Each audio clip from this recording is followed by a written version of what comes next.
Call the meeting to order and open this meeting and advise everybody that the audio and video of this meeting is being recorded and live streamed to the community via the City of Hobart YouTube channel. I think we have some representatives and interested parties in the other committee room as well. If there's any elected member present who has not yet signed in to the meeting in accordance with our COVID-19 safe plan, please do so now, and please turn your mobile devices to either off or to silent.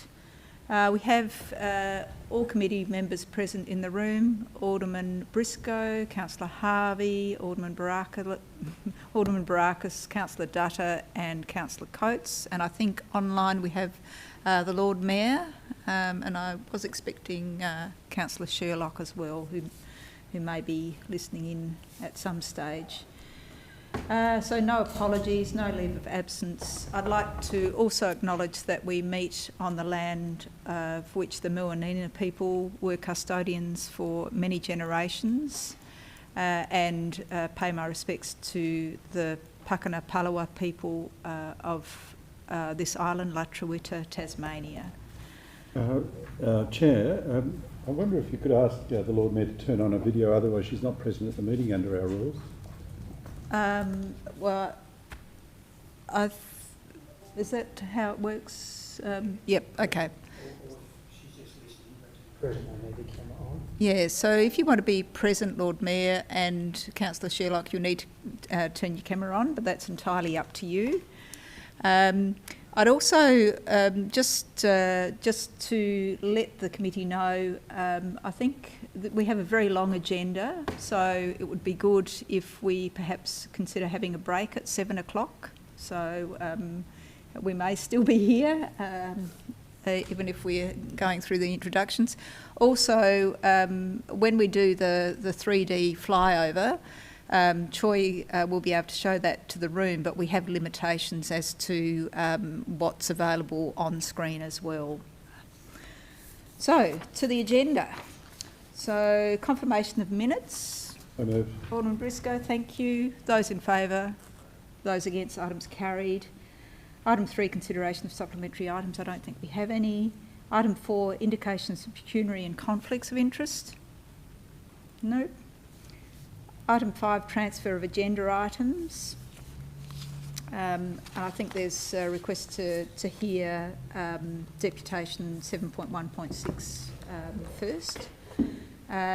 So perhaps we'll come to that when we come to the deputations. Item 6, planning authority items, considerations of items with deputations. Thank you, Councillor Dutta. Those in favour? Those against? Items carried. Item 7, committee acting as a planning authority under the interim planning scheme. And we go to 7.1.6, which is 160 Elizabeth Street, Hobart, alterations and change of use. And we don't have any representatives, but we do have the applicant, or Fraser Reid, on behalf of, and Mary Brownell. So would you like to come to the table, please? And David Geary as well? Yes. Okay. I might come here, David, so you can first. Sure. Thank you. So you have 5 minutes to address the committee. Yes, thank you, Madam Chair. Look, because there were 8 representations, we thought it was appropriate to come along and just really be available to let you know what the proposal is about and if you have any questions. The key thing is that this is not your standard car dealership. You might say on the face of a car dealership in this location is a bit strange, but you'll hear a bit more about what it is. You'll also be interested in what the impact is on pedestrian movements and things like that. And the key thing to understand here is there'll be conditions for out-of-hours use only, and it's for an average of 1 car a week that would be changed over in the display. And there'll be a traffic management plan for that under Council's normal arrangements. So what I might do is first just pass you to David Geary, who's from Lexus. He'll explain what it's about, and then to Mary Brownell, who is the owner and the developer of this beautiful Rocks development, which I'm sure you'll probably appreciate is a significant improvement to the way that part of the city is presenting. So, to David. Okay. Thanks, Fraser, and look, thanks for the opportunity just to make clear exactly what we're intending to do there. Just want to make everyone feel comfortable with the fact that we operate a car dealership in Perth. We operate the Lexus of Perth car dealership. Because we've done that so successfully over the last 15 years, Lexus Australia have come to us to ask us to work with them to bring a different style of retailing to motor vehicles in Australia, and to do that here in Hobart. In saying that, it's a very non-traditional car style setup. We're going to have a showroom with only 4 cars in it, and I shouldn't really call it a showroom, it's really a display space. Within that display space, those 4 cars will be for people to come in and look at, but we're also combining technology with that, so that then if people want to look at different colours and things, we're going to have a specially set up media room for them to be able to look at cars. We've found through COVID that people are very comfortable with buying cars in actually looking at pictures, etc., rather than necessarily having to touch and feel them. We're going to employ a number of local people. It is a family business. My daughter's moving here from Perth to look after this business for us. We're going to invest between $500,000 and $600,000 in the fit out. That does incorporate a cafe in the back area, and we're going to work with a local operator here in Hobart to sort of do that. There's plenty of interest in this both nationally and internationally, because the trend internationally is that people think that no longer can car dealerships operate out of these very large operations that you see around on the outskirts of town or in cities, and that certainly this more hub-style model has the potential to be very, very successful. And there'll be plenty of interest, not just nationally, but certainly internationally as well. Well, I'm very excited about David's proposal, and I have to say I wasn't in the beginning until I found out exactly what it involved. And I believe that this small format car display and cafe will actually add to the vibrancy of the Midtown street life. I've been a member of that committee now for, well, a couple of years, and I support what they're doing very much. And I think that this will actually be a good thing for the area. I think that it will bring some different people into the area, and the way that they're going about the concept is certainly it's artistic and exciting. It's not the norm at all. The other thing is there will be very low vehicle movements in and out of the building. When Godfrey's was there was probably 1,000 a week just around the corner. So this will be quite a reduction in the actual number of vehicles, and it won't compromise the pedestrians or the pedestrian and traffic flow in that area, given that it's such a small volume, one movement a week after hours. And the other issue is that it was suggested that it would compromise the people living in the Airbnbs and the accommodation nearby above, because I'm doing the apartments above, and I've also got the heritage ones next door. But it won't. It's a daytime exercise. It won't be having lots of noise and inebriated patrons and one thing or another. It'll be good for the people upstairs. And last of all, I'm a small family business. I'm a very small family business actually, and I just want to say that it's been my intention to really add to the quality of Hobart's built environment. And I've actually divided the buildings and made a large space in front of my building. So I'm hoping that people will see that this is going to be an addition to Hobart's life. Thank you. Did you want to add anything, Fraser? Look, I don't think so. Questions? No, I'll leave it with you. I know you've got a busy night, so if you've got any questions, thank you. happy to answer those. Thank you. Start with you, Councillor Harvey. David, thanks for driving down today from Perth. Good to see you here. Yeah. Could you just describe to me where you're heading with your cars, where the Lexus car is heading? I'm assuming all these cars in this little showroom will be electric vehicles, or will they be internal combustion? In fact, we get our first electric vehicle in November of this year, and moving from there, we'll move to approximately 10 electric models over the next 3 years, and it's certainly the push and the intention. In fact, the showroom will have built into it, in fact, electric charger to be able to demonstrate to people which unit you would have for your home to be able to charge your vehicle, etc. So yeah, look, it's definitely, most definitely pushing. You're probably aware that Lexus was the pioneer of hybrid vehicles, in fact, back in 2008. So we're very, very well advanced down the track of the environmental side of sort of motor vehicle retailing. Mm-hmm. So we can expect to see hybrids and EVs in the window. You will definitely, yeah, definitely.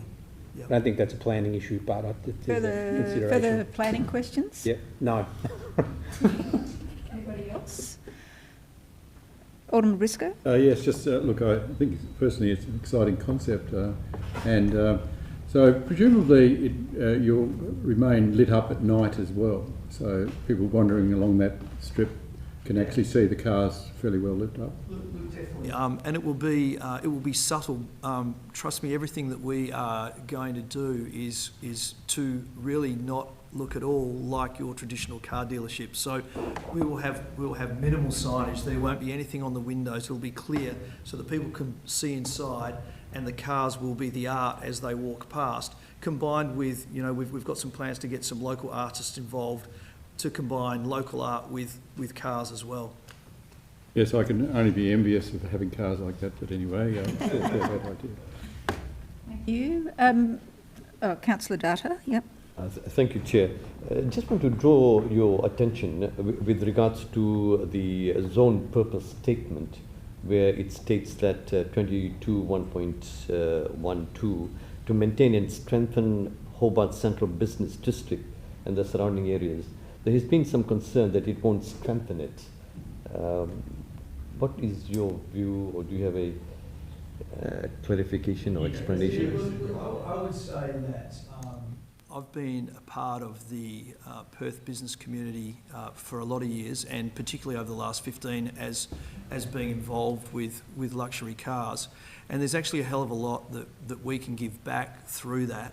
From a philanthropy perspective, we're very, very strong, and we really believe in building very, very strong ties with the business community to be able to work with them to further things. So I think that us being there will actually bring a few different things into place. And I walked down there today, and sometimes a bit of a mix is good, because it's great to have a mix of different things. And I think we'll certainly be a little bit different. But I think that we'll be different in a way that people will actually really enjoy it and think that we're adding something to what's currently there. Thank you. Any further questions?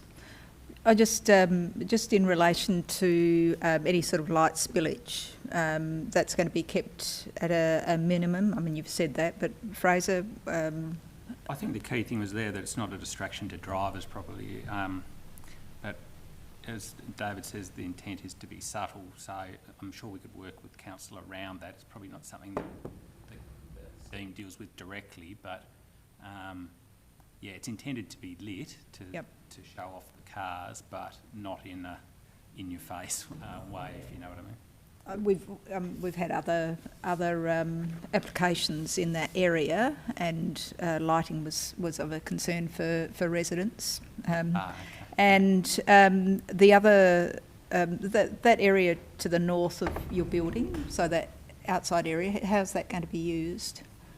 Like a courtyard space that can be used as like outdoor dining from the cafe, but the key thing is that the changeover of the vehicles would only be out of hours and on average once a week, so they can coexist quite happily because you know the furniture would be removed out of hours anyway. You know. So that's 3 or 4 vehicles at once. It's likely just to be one car, Likely to be one, to turn over the stock. Yeah. It's not our intention to turn it over regularly. Okay, and I suppose the other things brought up in the representors was just having that sort of saturation point of a cafe. Mary, probably wasn't your intention in the first place to have a cafe downstairs, I don't know, but I mean, what sort of volume are you likely to have? I'm not sure of the answer to the volume there, but no, it wasn't my intention initially, but I see that it will bring people to the area, and that businesses tend to congregate with other businesses. I know that, say, McDonald's and Hungry Jack and stuff, they definitely go to where there's other competitors because it grows the sort of business. And I think that, as I said in my note, that if Salamanca only had a couple of coffee shops, then, you know, that wouldn't be so good. Whereas the more the merrier. And I think it does bring, there will be more people coming to this area anyway with this. So I just think that once COVID is through, I think that it will be a better situation, not a worse one for the operators. Okay, thank you. Thanks. If you'd like to take your seats. Alderman Briscoe. Yes, look, the officers have recommended approval, so I move the recommendation for approval. It is a change of use. There's no change in the building, essentially. If in a number of years' time Lexus finds another spot, then it could be converted into other retail. So to me, for all the reasons the applicant has just said, I think it's a different type of business for that area, and brings a bit of life to that area at night. And I know you had concerns, Chair, about possible light spillage, but I think subtle lighting gives a bit of an interest as you're walking down that area.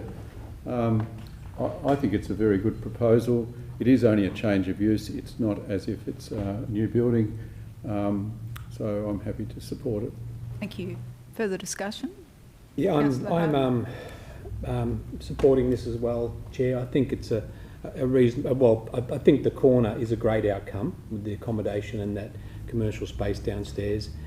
And I understand the concerns of the neighbours and the proliferation of cafes, but there's other shops in that strip that'll end up being cafes and restaurants and things over time as well. So I don't think we could, you know, criticise this one for being another cafe. I think it's a different type of cafe compared to what's down the street, and I don't know, you know, what sort of competition it will provide. But I think the idea of using this space differently provides a bit more diversity in the street, rather than just another cafe. It's not just another cafe; it's a car room. Even though we're attempting to reduce the use of cars in Hobart, but I still see the opportunity here for the promotion of, not internal combustion engines, and I think that's something that needs to be commended as well. That we need to be able to see the new range of electric vehicles, even though they'll be, probably a bit more expensive than I'd be prepared to pay. But I think it's important that e-vehicles and hybrids are visible, and that people are encouraged to support that industry ahead of internal combustions. But that's not a planning thing. So anyway, I will support it tonight. Perhaps a car share arrangement might be. Well, yes, we could all borrow the Lexus. Yeah. Are you listening, Mr. Geely? Alderman Barakis. Thank you, Chair, and I'll support the application as well. I think I hear the concerns that were raised by many as far as the oversaturation of cafes in the area. I think that's probably true of Hobart in general to a point as well. At the same time though, apart from a few specific industries or sectors, I think we do need to be careful not using planning or council in general, not trying to regulate or micromanage competition. I think that's something that's best left to the marketing, because I think our involvement and our attempts to micromanage how many cafes are appropriate or how many aren't appropriate is something that's will only lead us down a road to ruin. I think that's a dangerous road to go on, to be honest. But I think very dramatic. I think, well, maybe, but as to the lighting concerns, I think current technology is such that there's many options that are available as far as downlighting that will have minimal spillover compared to years ago when lighting up a showroom would effectively light up that entire intersection. I think there is much more effective technology that avoids any spillover of light. So I think there are options there to ensure that that's reduced. So look, I think it's pretty clearly, both from reading the application and reading the officers' reports, it is pretty clearly compliant, so I'm happy to support it. Thank you, Alderman Barakis. Councillor Coates. Look, Chair, I hear the concerns that were raised in the deputations, but ultimately I think this fits the planning scheme. I think it is slightly noteworthy, if you like, that in getting a new dealership rather than going for the empty Holden one up on Macquarie Street, they've chosen instead to do a single vehicle one, and I think that probably bodes to a new model that's coming in and something that hopefully the city can embrace, and it'll be interesting to see how successful the operators are at running it. And look, I wish them well in selling as much Lexus and coffees as possible. I hope when you buy a car you get 100 a year supply, but look, I think ultimately it fits the planning scheme. I hear the concerns, but in this instance I think they're without merits. I'll be voting for. Thank you. Just a question, Director, is there any need to condition for lighting or not? Is it within? No, look, the I bounds, don't believe so. I mean, the EMCA, Environmental Management and Pollution Control Act, would cover that if it became a nuisance, but I don't believe it. We haven't got anything for signage as part of the application? No, that's not part of the application, so any signage, subsequent signage would need to. All right, thank you. Further discussion? If not, I'll put the motion. Those in favour? Aye. Those against? Item is carried unanimously. That will go to full council next Monday. We go to 7.1.1, which is 201 Macquarie Street, Hobart. So, thank you.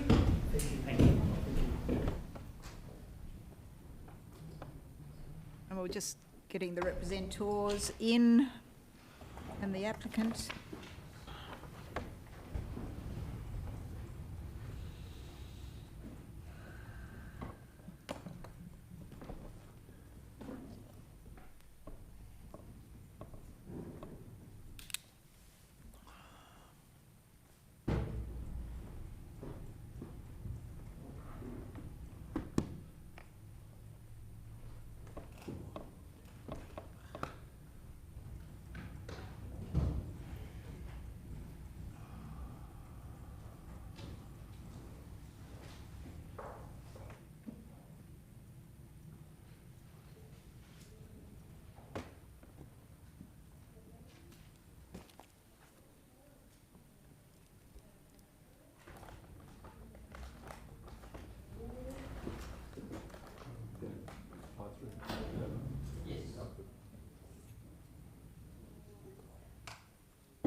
All right, I'll call Mr. Brian Corr firstly, please, to the table.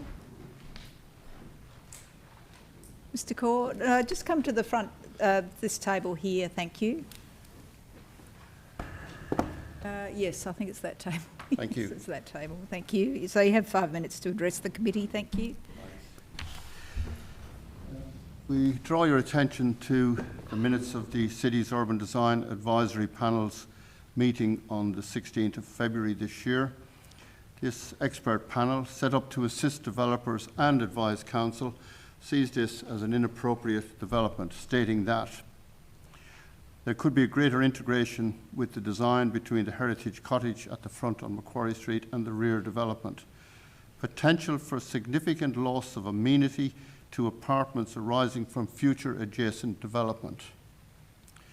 The panel did not see sufficient evidence for the proposed transition in building height and bulk within the precinct as suggested by the applicants, and were disappointed the comments of the pre-application meeting had not been sufficiently investigated in the presentation of alternate urban design strategies.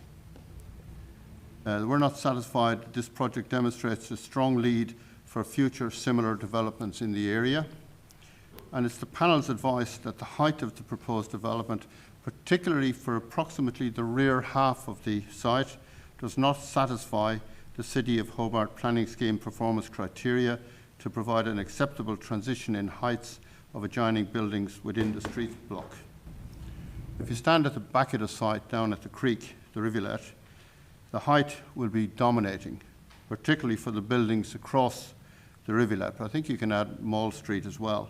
Only about, 10 yards is maximum. It's probably only about 7 or 8 yards across In particular, if the city values the heritage building on Collins Street, it should insist that the new building be stepped towards the rivulet, as advised by the Urban Design Panel. Modern materials allow a much more creative solution, and the street aspect from O'Connell Street should be given full consideration. Of the 170 representations sent to the city by the public, only 2 were in favour. Objections included numerous valid planning reasons for against approval, and the 2 in favour gave no planning reasons. The Urban Design Advisory Panel sees this as an inappropriate development, and we fully agree. Let's hope we're not high-rise. We fully agree and ask that it be refused. Thank you. Are there any questions of Mr. Corr? Alderman Briscoe. Thank you, Mr. Corr. So if the developer or the applicant did take off a story or 2 and go like that towards the rivulet, you would have less concerns? Up at the Macquarie Street end looks fine. Yeah. But you've got that heritage building out on the front. Now, I know there's a pretty wide gap at the side to the right of that heritage building, so you'll see a lot of the new building, but that's fine. But the height at that front end is fine. It's just that it stays at the same height, and the ground is quite steep. I don't know what the drop is, but it could be 10, 15, 20 metres even. It's a long way down. And the building there will be just totally dominating for anything across the rivulet in particular, but also Mall Street as well. And the big consideration has to be any adjoining development in the future, to have this thing beside it, which would, it'd be terrible to try and design something to have balconies on it with this big kind of behemoth right beside you. Thank you. Any further questions? No. Okay, thank you. If you'd like to take your seat. Thank and you. I'll now call Helen Gasparinitos and Pauline Calder.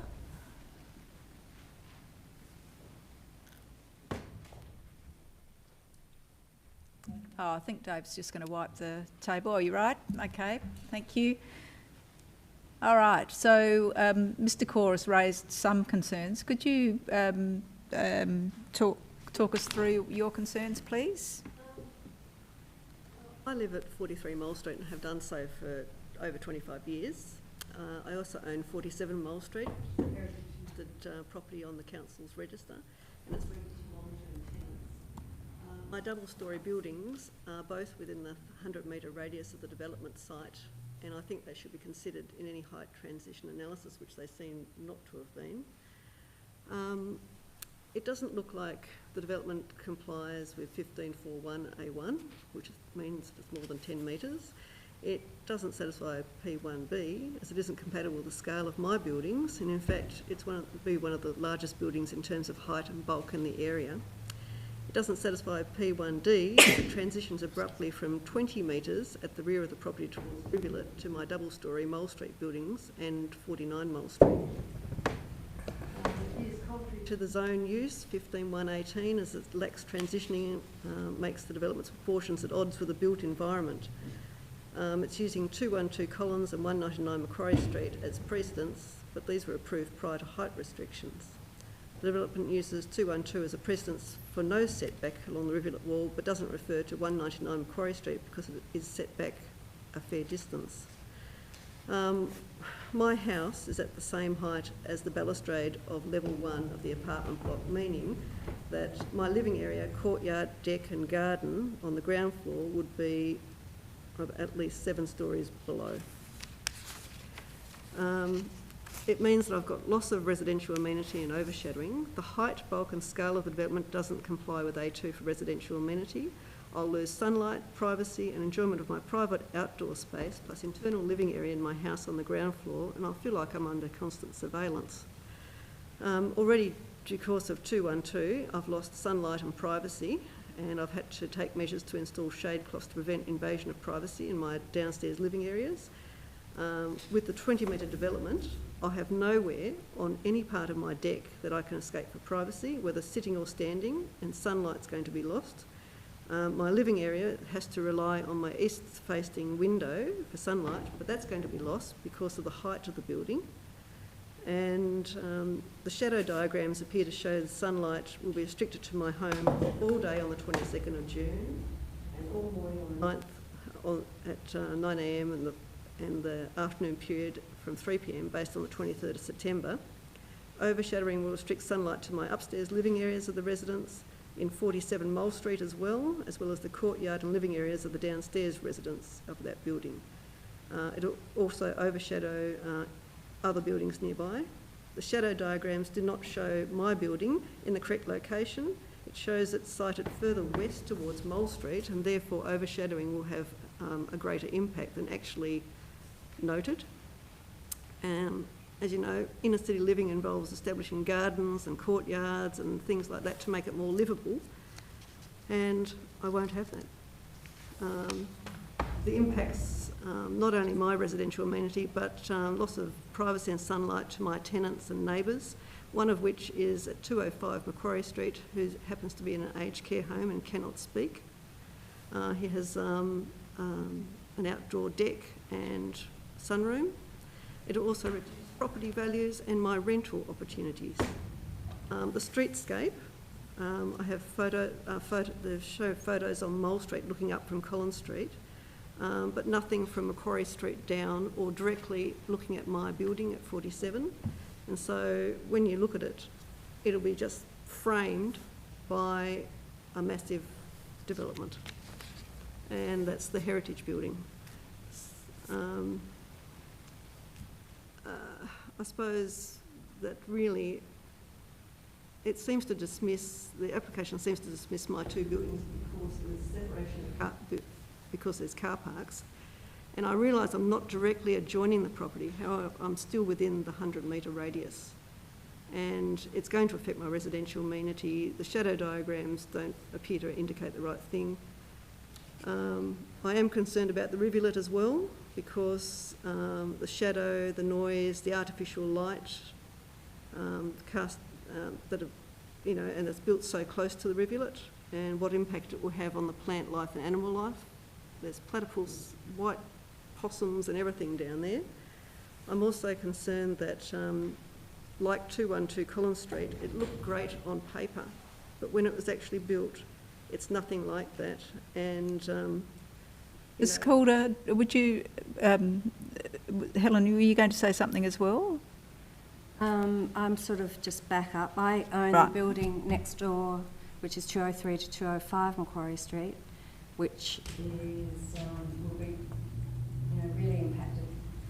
I think from the car park, it's about 14 metres that the building is, although because there's no aerial plans with actual how far it is away from the boundary, but yeah.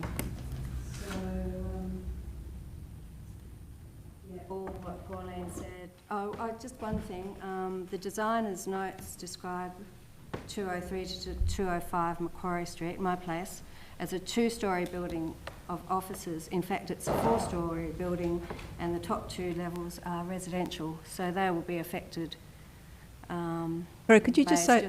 Could you say that again? Pardon? Could you say that again, please? The rather than a two-storey building of offices, it's a four-storey building, and the top two levels are residences. So it will have the effect on them that Pauline's mentioned. Anything else, or we can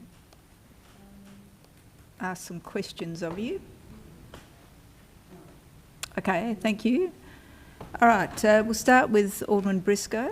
Thank you for that. So you're not objecting to any development happening, you're objecting to this development. So obviously it's a big site. At the moment it's a car park.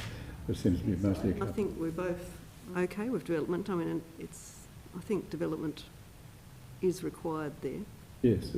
So what would you suggest to the applicant to make the proposal better?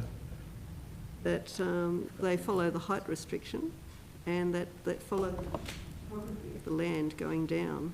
Like stepping down? Stepping down so that it isn't as high at the rivulet side, so that it doesn't impact our buildings as much my neighbouring buildings and the tenants. You know, I can't understand how people who are living virtually above the rivulet on the 212 Collins Street will get any sun whatsoever. Good, thank you. Councillor Dutta? Thank you, Chair, through you. Have you had any discussions with the developer with regards to this project? Thank you. And so you, Ms. Calder, you said that it looks like the impact of overshadowing would be quite significant. Can you just describe what sort of impact you think it might be again? When 212 Collins Street was built, That's the corner, Tepid Baths, yep. their decks and everything overlook my courtyard and into my lounge room and everything. And so there are certain places in my courtyard I can stand without anyone seeing me from their balconies and everything like that. And they do go out onto the balconies a lot. With this building on the other side, there is nowhere in my courtyard that I can actually stand or sit that someone won't be looking down on me. And the sun will also be impacted coming into that courtyard and into my lounge room area. Right, thank you. Yeah. Any further questions? Councillor Harvey? Pauline, can I just clarify? Your courtyard is on the rivulet side of your property, on the laneway, and it runs basically the whole length of that property. There's another part of the garden further out, which belongs to a tenant as well, but my courtyard specifically is directly in front of the white bunker bit, so closest to the boundary Of the driveway. of the development side. I can leave the chair. Well, we can't, So unclear. none of us can see it. No, none of us can see it. Councillor Harvey?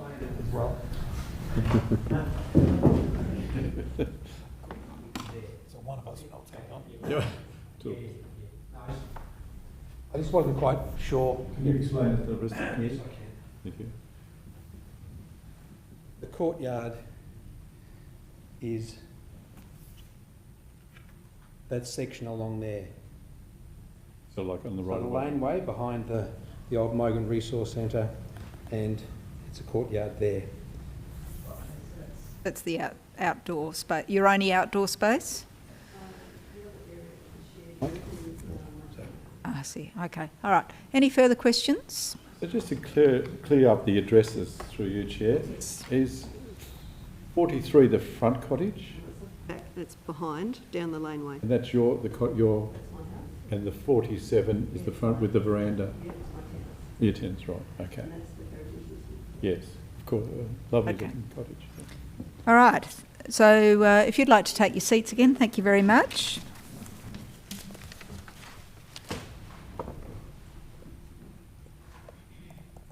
And I'll now call upon Mark O'Brien from ERA Planning on behalf of the applicant.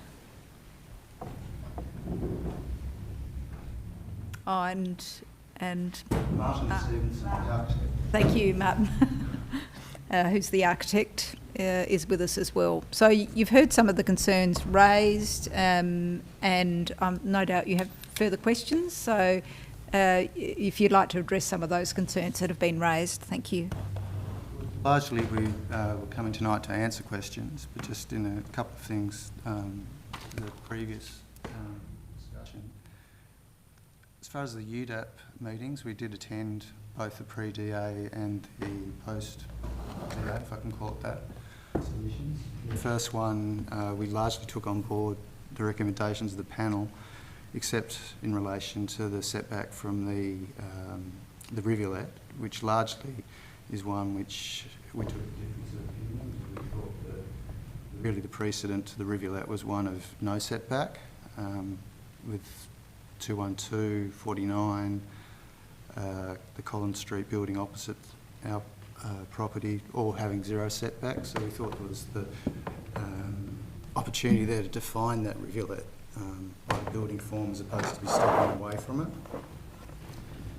There was another practical problem associated with this site in that it only has one access point, so needing to provide 2 points of escape, basically at both ends of the building.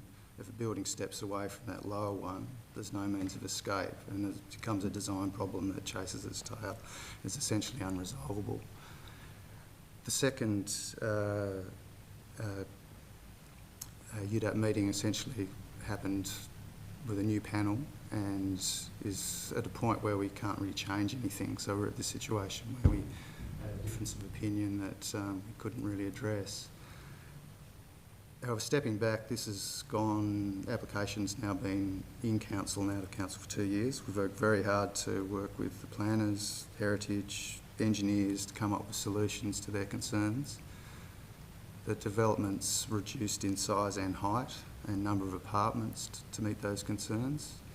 Rather than the stepping of the building, we looked at transition from the sense of how the building's modulated and expressed on the sides, presenting screens, and a different arrangement at the top of the building where we removed 5 apartments, replaced it with 2 which set back from the edges. So there's been a lot of consultation that we've worked hard to try and sort of achieve a middle ground that we've now, I think, reached with support of the planners, the heritage and all the engineers within council. With regard to the shadowing, as it's our understanding within the mixed zone, that it's really public open space, which is of concern.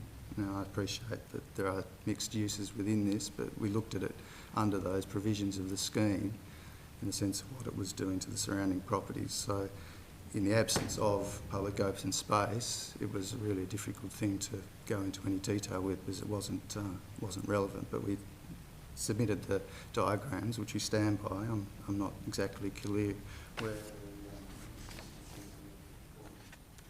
are, but they came from the city model. So if there's a problem there, it's perhaps in the translation of that. Yeah, so just to clarify, the amenity clauses in the scheme relate to the amenity of the apartments themselves on the site, specifically their access to sunlight and natural light, and not trying to be dismissive or anything like that of the other deputations, but the assessment was undertaken in that regard. It doesn't have regard. The overshadowing, as Martin has stated, is in relation to public space and not to private space, and that's why the assessment has taken that course. Yeah. Thank you. All right, I'll open it to the committee for questions. Any questions? Councillor Harvey? Oh, look, just to clarify the setback from the side boundaries, what sort of distance between each side to the neighbour's boundary? The main bulk of the building, the walls as such, is 2 metres. It varies a couple hundred mil here and there, but on average, and then 3 metres to the glass of the balconies, and the balconies are projecting out of that, so it's sort of variance of setback there. Mm-hmm. How large are the balconies? What size are the balconies? Around 12 to 14 square metres. And then they've had the screens applied to them, which essentially allow you to control your privacy both ways, in a way, and sun control. And is there any kit on, like air conditioning or anything on the balconies? There is to the side of the balconies. Yeah. Is that part of the square meterage, the area? No, it's not.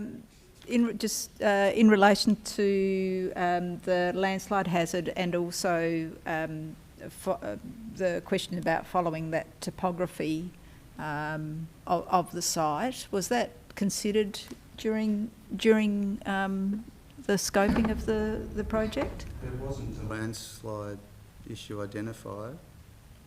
I did read something. Sorry, There's a geotechnical assessment undertaken for that, yes. Do you have a specific question about the assessment, or? Well, I was just wondering how that was taken into account. Yeah, so there's a number of recommendations that came out of that geotechnical assessment report. They typically require further design work to resolve, and essentially, I was reading through some of the recommended conditions, and they covered off what was in that report, and essentially it relates to, there's a few elements, the excavation work and making sure that whilst that's happening, the land remains stable throughout the area. What material is in the excavation and whether that's, how that gets disposed of is another element to that. And also the fact that the design of the structure can be sustained over time in terms of footings being socketed into bedrock. Those sort of things are typically what comes out of the initial recommendations. And then once you start to actually dig, you have your experts there to adjust if and when required.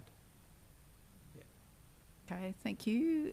Councillor Alderman Briscoe. Thanks, Chair. I didn't quite understand your reason why you didn't consider stepping down, which would obviously take away a lot of the objections of your neighbours. And obviously the modern building on the corner of Collins and Mole Street is stepped down itself because of the old Teppert Baths red brick building. And obviously you've got the old Walker sandstone complex there, which is a lot lower, you know. So you'd think as an architect you would be sensitive to the surrounds there and try and bring it down to a scale of that rivulet.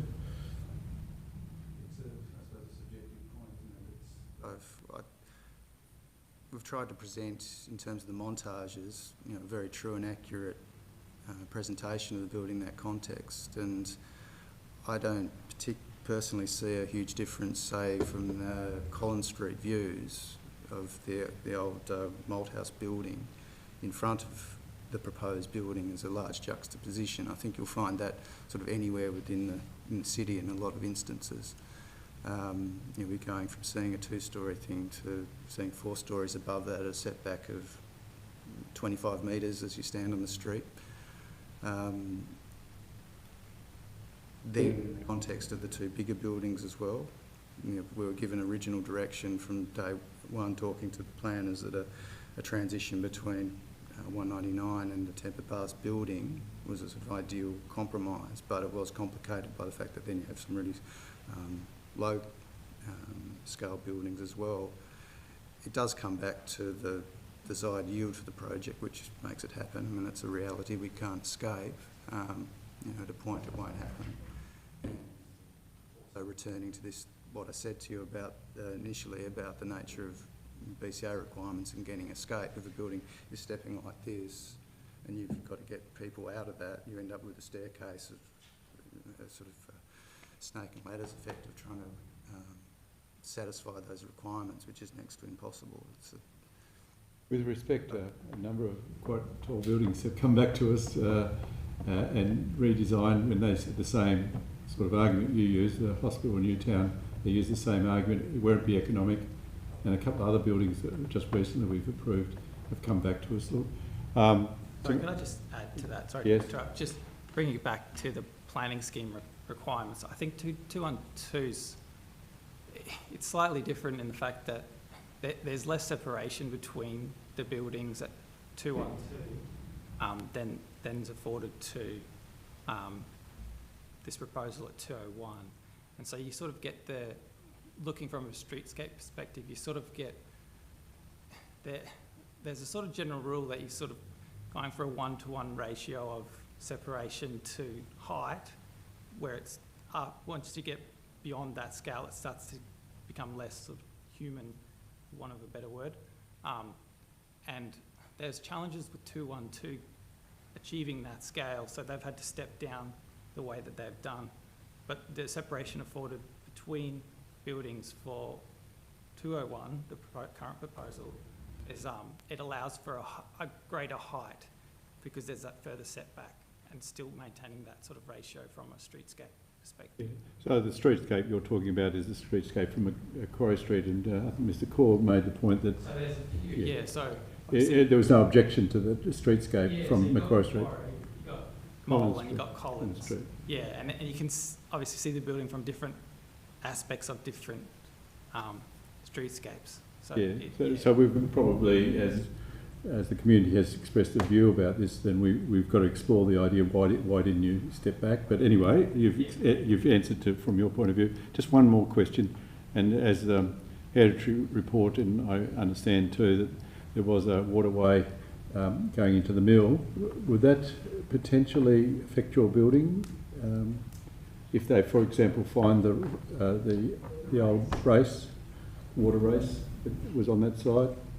Because there are evidence of that water race later on up on Macquarie Street. In fact, I know a property owner who's shown me the water race on his property, which presumably you'll never be able to build on. But if you uncover the water race here, will that affect your building? that hasn't been identified in geotechnical, has it? I'm not sure if I can answer that one. I think we need an expert involved.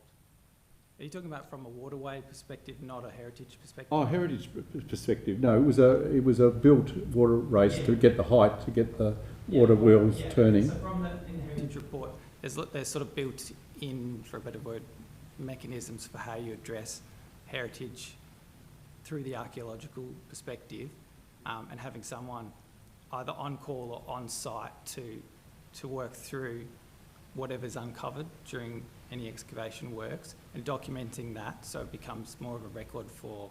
Yeah, I understand there are opportunities, but in this case it's so important, it could affect the building. Anyway, look, I think I understand the archaeological that happened at Myers, for example. They documented it, removed stuff, but in this case the building hasn't been built, and if you uncover a very historic water race there, you would have to reconsider, I imagine, what your building's like. But anyway, that's something for the debate around the council here. Well, that is, it's been assessed by council's heritage officers and not been identified as a significant concern. Yeah, Might be a few questions Yep. in a moment. Good. Councillor Harvey. Yes, look, could I get a response to the social and environmental outcomes of this sort of development? You've got 45 units, 1 bedrooms. How does that fit in with the social element within the building, and also what environmental kind of aspects of the building have you incorporated? Very socially within... Well, 45 single bedroom units. How do you create an atmosphere for the tenants, or is there some sort of elements in this development that brings the tenants together, or communal space, or some sort of social feel within the building, so that there's not just 41 individuals living in a building that never see each other? We did originally actually have a roof terrace, but through the negotiations to date, the height that it contributed, albeit only a sort of a partly roofed area, was seen to be a bit much, so that was removed. So that was an unfortunate loss in that regard, but beyond that, no. Not beyond. But just from my perspective, looking at a modern apartment building, it tends to have a lot of these elements that bring the community together within the building. Maybe I'm a bit naive to it all, but then the other one's the environmental aspects. How does your building perform environmentally? Within the topography of the site and what's available, I think reasonably well. We've tried to moderate the conditions for each apartment with the screening, so nearly all apartments will either have morning or afternoon sun. The orientation of north isn't ideal, but there is the views to the cities on one side, the views to the mountain on the other side. So I think the basic amenity of the apartments is good in that regard, albeit perhaps more dense than what Hobart is used to, but I don't think in a broader national context there's anything groundbreaking. The inherent nature of this sort of building is environmentally quite good because you're sharing a lot of resources in a way in a small footprint. Further questions? Councillor Dutta. Thank you, Chair. Just one question through the Chair. The fact that number of points have been raised and also the comments made by the advisory panel and what we have heard from the other speakers, would you be inclined to defer this till later and consider the neighbours and their concerns? We'll have to speak to the owners and developers about their position on it, really. Expiry date is 21st of June presently. Any further questions? No. To the heart of Councillor Harvey's question, so communal space is not seen to be an important component of such an. And I know you said that had to be sacrificed, but it's not seen to be an important component of such a development. Personally, I think it would be, yes. But, yeah. And the height, I think, in the area is 10 metres, correct me if I'm wrong, and I think this is 20.7 metres. So there's, and again, that's stepping down to sort of blend or to transition to other areas is not seen to be a factor in this, according to the way that you've approached it or the planning scheme? That's right, yeah. So 10 metres is the acceptable solution, and obviously we're seeking discretion against the performance criteria. It's quite a complicated sort of way that gets assessed, but effectively the transition or stepping down is one potential element, but it's not the end game. There's various different elements to consider in terms of separation distances, design quality, where you sit in relation to the overall streetscape context and what sits in sort of the way that the tribunal sort of words it, whether it sits within broad harmony or with the surrounding area. So it becomes a lot more fluid the way it gets assessed so it's not purely a numbers game with the height. Yeah. Okay, and the how much difference in what's the gradient across the site is there? It's just over 10 metres from street to the top of the rivulet wall. Thank you. Around the rivulet wall. Yep. So it's quite a steep block. Yeah. Okay. All right. If there are no further questions, I'll ask you to resume your seats. Thank you. And we'll go to the modelling now. Troy will be able to bring this up for us.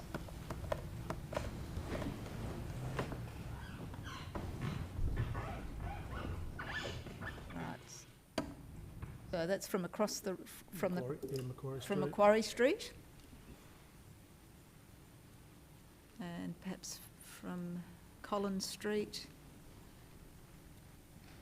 Okay. Going up Collins Street.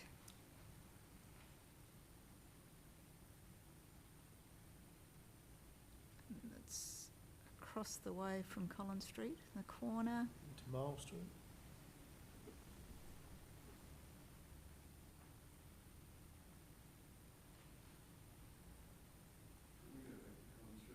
We finished the tour around.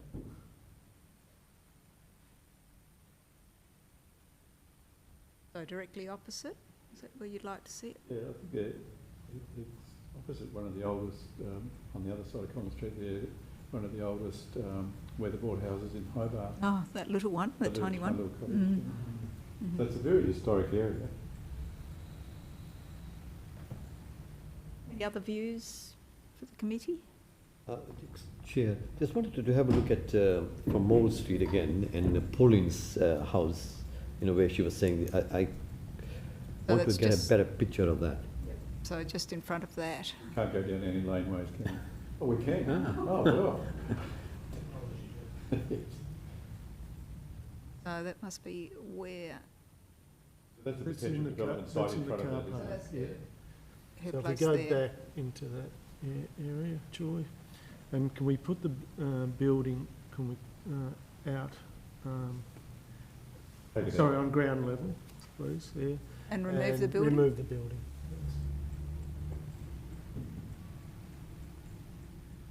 Can we do shadows shadow diagrams? Is that included in our considerations No, tonight? no. It's a real shame because a number of residential buildings going up in central Hobart, we don't have to consider shadow. So it's winter,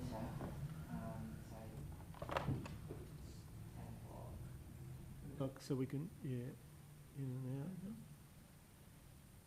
So the houses on Mole Street there would be affected? Backyards of Backyard, yeah. of Macquarie Street as well, by the looks. Yeah, some of those are Macquarie Street. See, 199 is set back too, isn't it? There's a car park in front of it. 199, which Is the office building. Yeah. oh, it's set back from the rivulet. It's set back from the rivulet. 112 Collins Street isn't. But it's still got a building in front of it though, hasn't it? What's fascinating about it is even those, low, obviously in wintertime the sun is so low in the sky, and those low buildings cast such a big shadow. We have a look at the Equinox, Joy. It's almost like anything there would cast a shadow. So it's about the same height as the office building That's adjacent right. to it.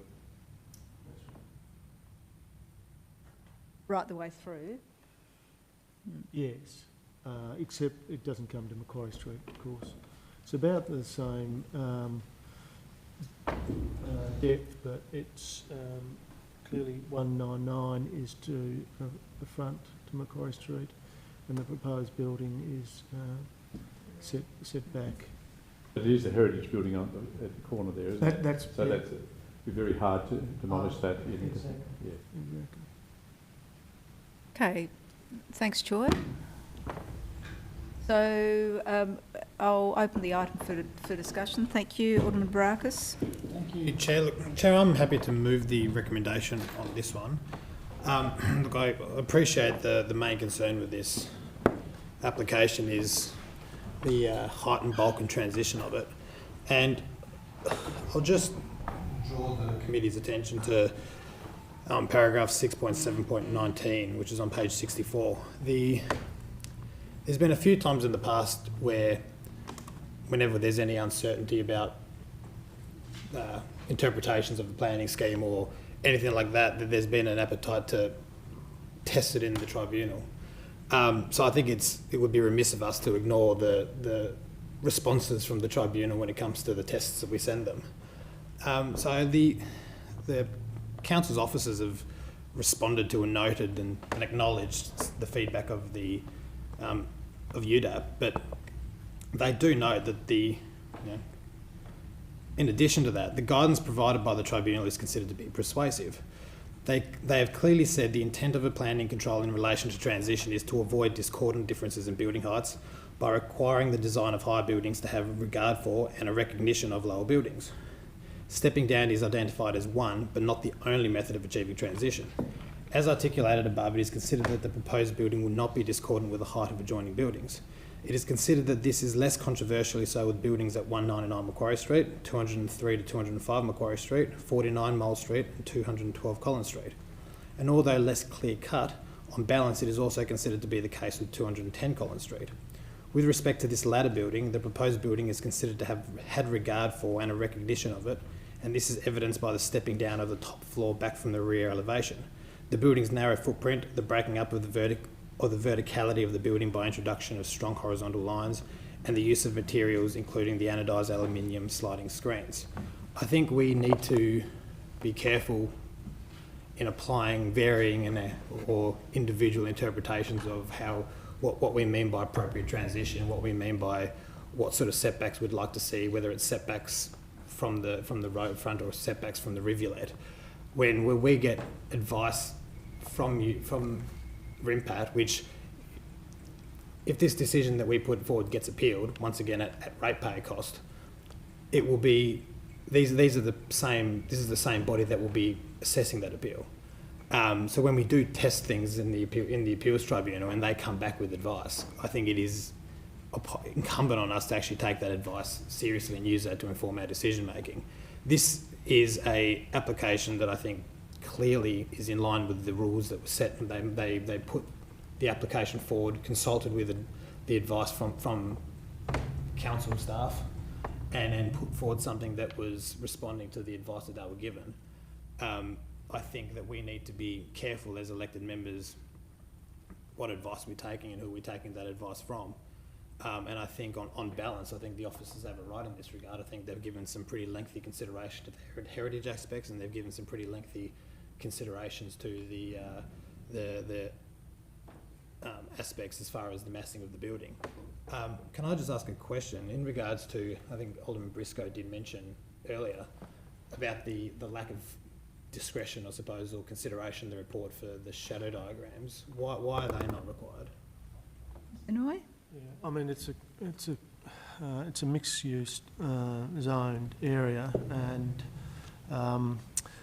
residential amenity is not necessarily the top priority. If you're going to locate in those areas, as is the case in commercial areas, you can have residential land use within those areas, but you can't necessarily expect a residential sort of top amenity in those precincts, because it does afford commercial type use, commercial type buildings built to boundaries, and so overshadowing is expected in those precincts. Right, so look, and I think that sort of, you know, whilst we do give some consideration to the residential amenity, we do have to look at it in that context. And once again, the officers have looked at it in that context. So look, on balance, I think this is something that absolutely should be approved. I would be concerned if it didn't. I think if it was appealed, I think it'd be very easy to predict the results and what the cost would be to the ratepayers. So look, I'll happily move the recommendation on this, and I'd be encouraging everybody to support that. Thank you, Alderman Data, then Alderman Briscoe. Thank you, Chair. I do take the points made by Alderman Barakis. However, you know, in a number of other opinions and interpretations has been given there as well. And a number of times, you know, the report by the officers have used the term may, which in fact is very optional, or there is the discretion that is to be exercised. Taking that into account, and the fact that you know, in making any decision, we need to hear the concerns of the representatives, and I think taking that into account and looking at these, I would move a foreshadow motion of refusal. Thank you, and so have you got a copy of that? Yes, I do. I have a number of points that I have, but it can be, I could read it out to you, but it was sent out to us. Yeah. Is it? Yeah. Everybody has a copy? Okay. All right, thank you. Thank you, Chair. Yes? Yes, look, I suppose we all do selective quoting at times, and I'm guilty as it were, but if Alderman Barakis has just quoted something from the officer's report, I think with your indulgence, Chair, I'll just read out something from the panel. There was a lot of deliberation from the panel on the building being built right to the edge of the rivulet. There is a feeling that the rear of the building is not compatible with the transition within the streetscape of Collins Street, and it loses the connection with the rivulet. Consistent with the panel's comments from the pre-application meeting, it was also discussed whether the building should step down towards the rivulet and whether there's further opportunity to open up apartments to allow more sun into the apartments and improve the amenity of the building.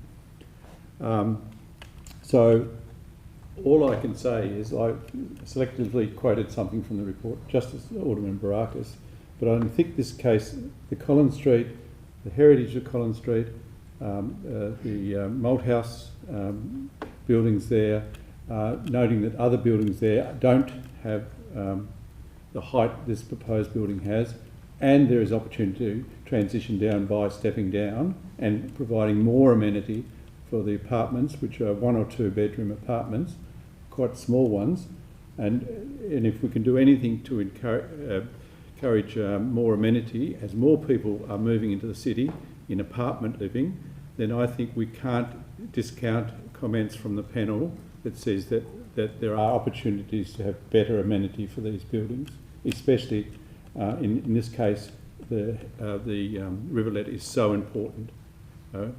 Close by there is the heritage Mole Street Bridge too. You can't actually see it. Normally when you zoom across in a car in Mole Street or go down Mole Street in a car, get out of the car and walk, you can see that very heritage Mole Street Bridge, the heritage of Malt House, the heritage of the little colonial surviving cottage dating from about 1808 up to 1813 or something to that, one of the very few that, or is the only one remaining. We've got to be careful we don't have these apartment blocks looking over that quite historic area. So, irrespective of the cost and appeal, we've actually had pretty good success supporting council's decision recently. So I don't see there's great danger, and if that's not our role to reflect the concerns of the community plus concerns that have been raised by the panel, I don't know what is our role, and we shouldn't always be frightened that it might go to appeal. Well, why should we be frightened of that? This is our role. Thank you, Alderman Briscoe. Councillor Harvey, Lord Mayor, and then Councillor Coates. Thanks, Lord Mayor. It's interesting how we get lectured, Chairman, it's interesting how we get lectured about heading off to the appeal tribunal. When the officer's recommendation is for refusal, we get lectured about heading off to the tribunal, you know, and when the officer's recommendation is for approval, we get lectured about heading off to the tribunal. So I think that's wearing a bit thin now. So, Lord Mayor, Chair, I can't support this project because I think there are too many elements that need more work. And we've seen previously, as Alderman Briscoe has mentioned, that sometimes the best outcomes come from the second attempt or the third attempt in the case of, say, the hospital in North Hobart.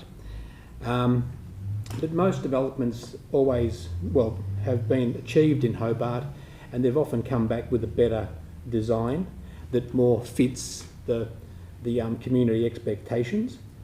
And I'm hoping that this does, hoping that it comes back in a different format that meets the expectations of the community and gets through. But today, I just can't support it because I just don't think it's the right development for this location. I think the bulk of it is just, too severe.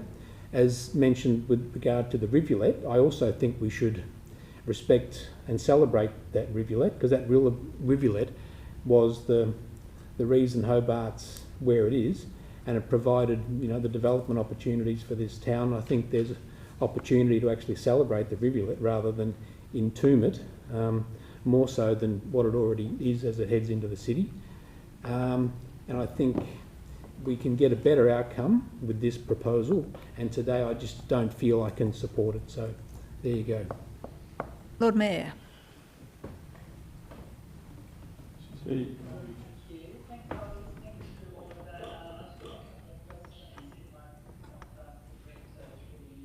Certainly.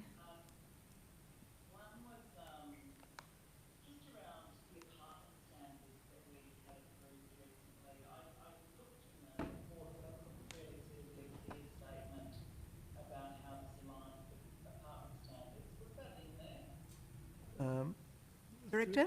Through you, Chair. No, it wasn't. It doesn't apply to the mixed-use zone. Oh, it's just inner city, is it? Yeah, that's my understanding. Maybe we need to extend that, Lord Mayor.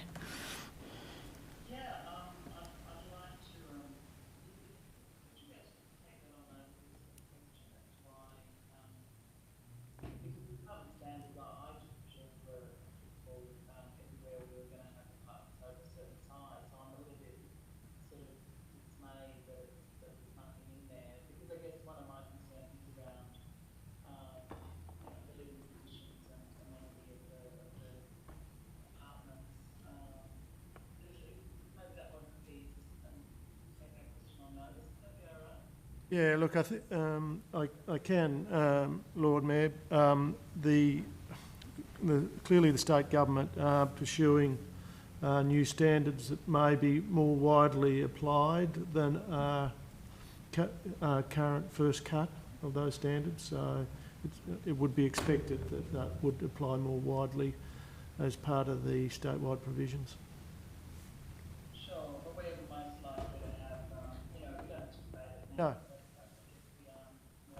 More apartments. We put a lot of work into those and it's coming to the point that they're not being applied for this kind of thing, but that might be a future discussion. I was also surprised to read that there's no desired future character statement for this area. And is there a reason for that? Look, I'd need to take that question on notice to some degree, although we don't have statements of desired future character for a lot of the zones.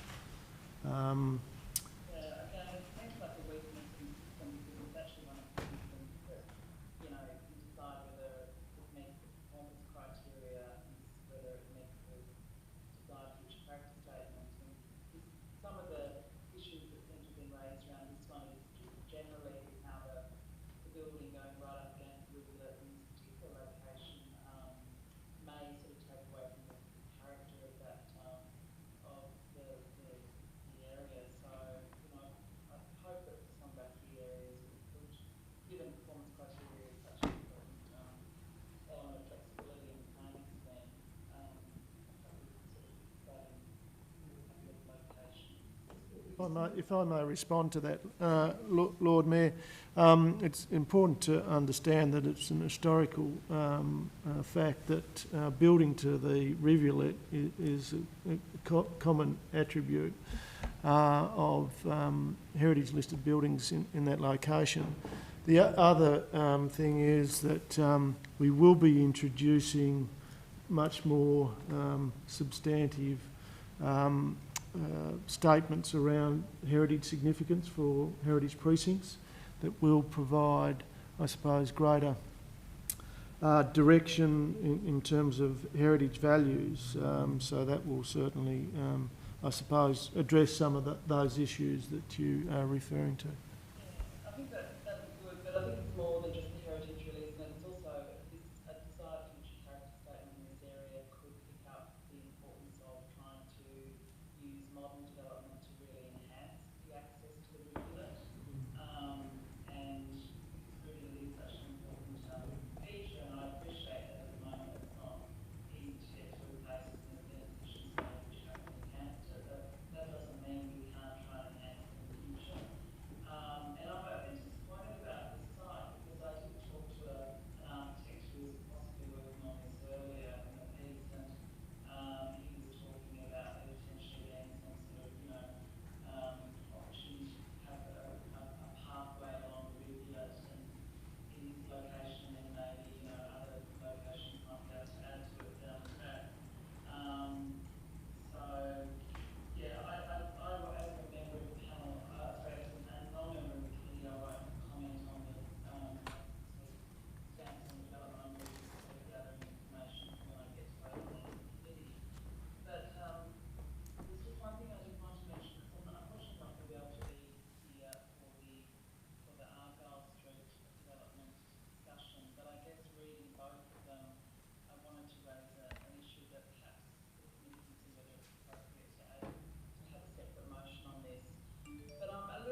All right, thank you.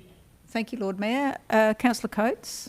Thank you, Chair. Look, it's been a very detailed discussion so far, so hopefully I can help add to it. But a few questions summarising from the discussion, I think. Through you, Chair, to the Director, just wanting to cover off, is there currently public access to that portion of the rivulet? No. Well, no, not on that private, not the property that's subject to this application, no. Cool, I think that's good to know. Look, I guess I'll preface this with my comments. It's interesting to hear from the applicant when they presented today that this has been, I think if I wrote down their words correctly, a long process. It's been more than 2 years. And out of it, they admitted that they've taken off 10% of the apartments. They said they'd gone down in height. And what I thought was most interesting, and you know, Councillor Harvey elicited this information out, was they actually took away some of the amenity from the building, and they didn't do that for their benefit or to save them cost. I have no doubt they'd probably get an extra $50,000 if this had a rooftop terrace. I could think of many people who would love to have an apartment with a rooftop terrace in Hobart, take in the views of Mount Wellington and what have you. But you know, they actually took it out at the request of council, and so you know, it was interesting to hear that obviously they've had a very long and deep engagement with our officers, and they've actually, well, I think at least it appeared to me that they've genuinely tried to find solutions. You know, it's not often that a developer would take off something in the apartment that would be of immense value when they look to actually sell, you know, sell off the units. And you know, I think it's the main point of contention clearly is at the very back level. I hear that from representations, and I've heard that from reading the report and the stuff it's given. But you know, I guess the question we have to ask ourselves as decision-making body is, has the applicant worked with us? I think the answer to that is yes. Have they tried to make this as appropriate as possible for the site given the constraints? And we did hear in their presentation that there were constraints. There was a reason why they built it up to the wall. It was very good to hear from the Director that building to the rivulet is common to the heritage listing buildings in that area. You know, in and of itself, that shouldn't be a controversial thing. We heard from a developer that the reason why they need to push it back there is in order to deal with the access things. And I guess the obvious conclusion to draw is that if we want a building that is consistent in height from the Macquarie Street side, where it only goes up to 4 stories, in some ways, to avoid them having to create all those, you know, and I think you described as snakes and ladders, but, you know, the access path going up, if you're going to cut the height there, it means by definition, if you want to step it back, you have to sort of step it up at both ends.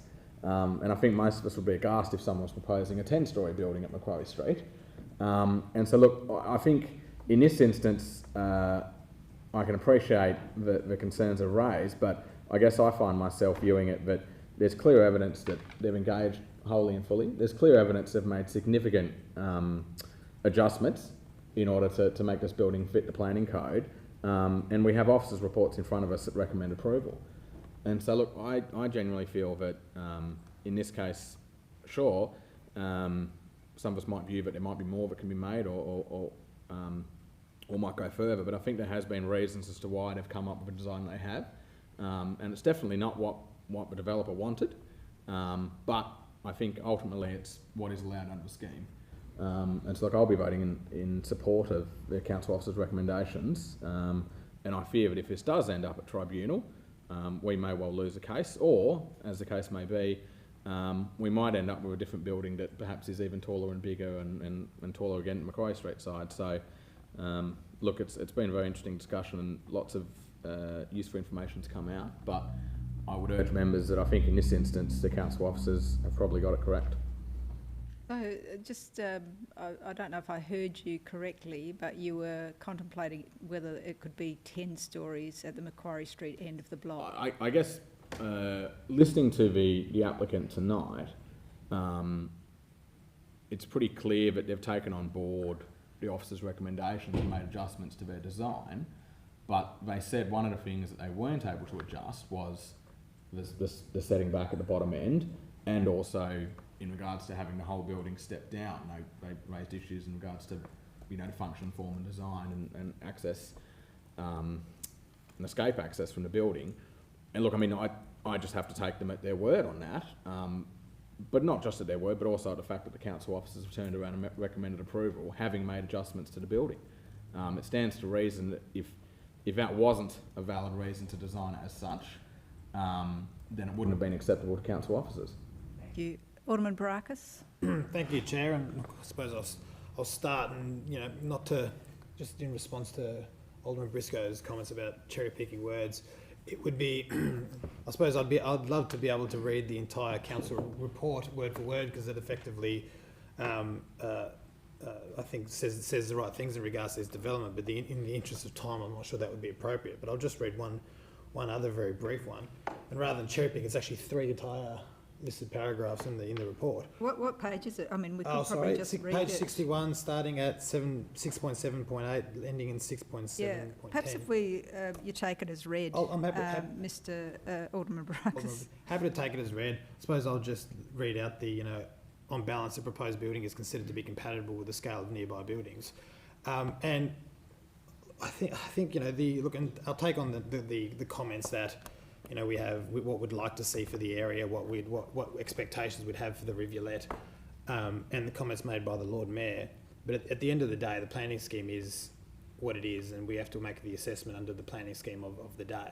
That's what applicants, developers use to inform the designs of the buildings that they're putting forward to us. So we need to make our assessments under the same set of standards, rather than applying a different set of standards, such as advice that isn't necessarily directly informed by the planning criteria. Further to that, and you know, look, I appreciate Councillor Harvey's, I suppose, frustration that certain comments about the appeals tribunal get raised, and I suppose it equally wears thin when certain elected members are lectured about not taking on the advice or recommendations of our expert and eminent planning officers, except for when such recommendations recommend approval, when certain elected members would rather have said opposite. So I suppose certain arguments can equally wear thin on both ends, and some level of consistency might be beneficial. I just hope that, you know, wish you to stop this. I just hope that at some I just hope that at some point, you know, the advice of actual qualified and expert officers that we have inform the results of planning applications more than perhaps the representations made by certain political groups. Thank you very much. It's nice to hear your perspective, Alderman Barakis. And as to those points on page 61, I have a big flag here, post-it note, suggesting this is very difficult to agree with from my perspective. It just flies in the face of all those things about transitioning, the footprint, the materiality. I do have concerns about that. And as to the comments, Director, you've suggested that building is to the rivulet. I mean, we're talking about twice the height, the recommended height in this area. So it seems to be, whilst there might be the building to the rivulet, we're talking twice the height. It just seems to be most strange. I think we've had a genuinely good discussion about this, but I do have questions in regard to heritage, because I note from Ms Waite's report it seems to address the front of the building, but not the interrelationship with other buildings in the area, and particularly 210 Collins Street. So I'm just, perhaps you could describe exactly why that relationship and stepping down is not really taken into account with those neighbouring buildings? The scheme does not necessarily require it in this instance. So. Seems remarkable that the scheme does not. is there argument to be had in relation to heritage on this, in relation to any foreshadowed motion? Oh, yeah, well, yes, I think there's, well, in terms of its relationship to 210 Collins Street, I don't think so under the scheme, but clearly there was concern with the loss of heritage fabric, on the potential loss of heritage fabric within the existing stable building at the rear of the heritage listed site. To the point where we have conditioned that component not be removed or be excluded from this approval. So there's considerable concern around that element, but I think we could find a way through that through a condition of approval.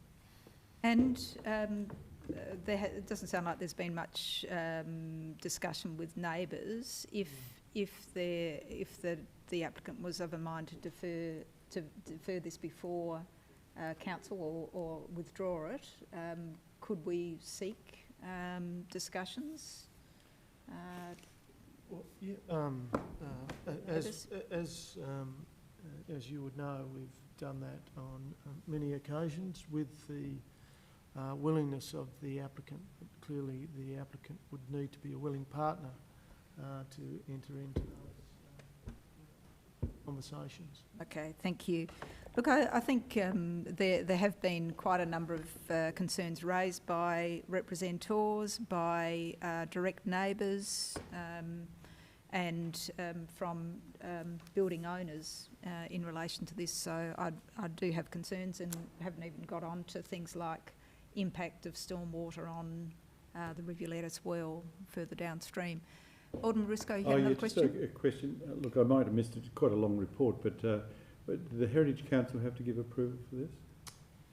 Yes, I would assume so, but I'd need to just check whether it's in fact listed by the Heritage Council.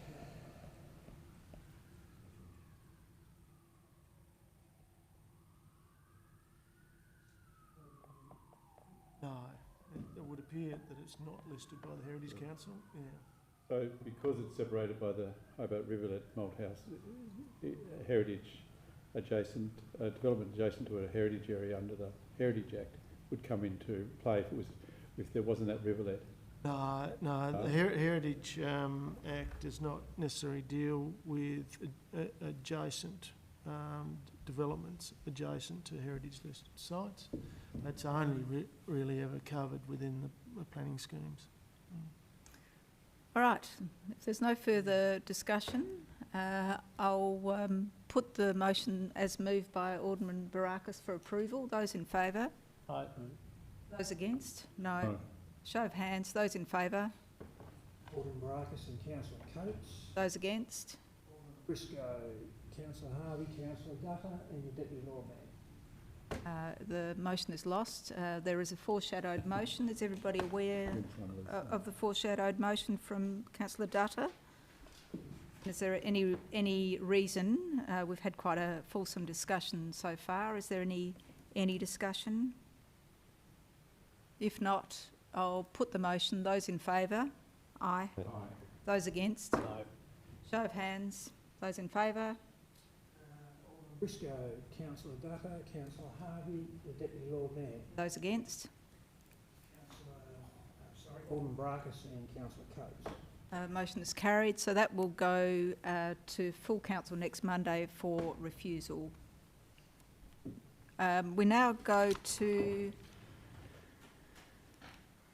item 7.1.2, which is 98 Argyle Street. We'll just have a slight break to get the new representors in. Very interesting.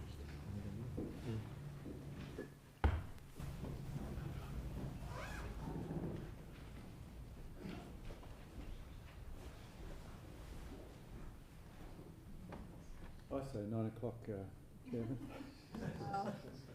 Most of these are the main ones, although we've got another some other representatives as well for 7.1.3.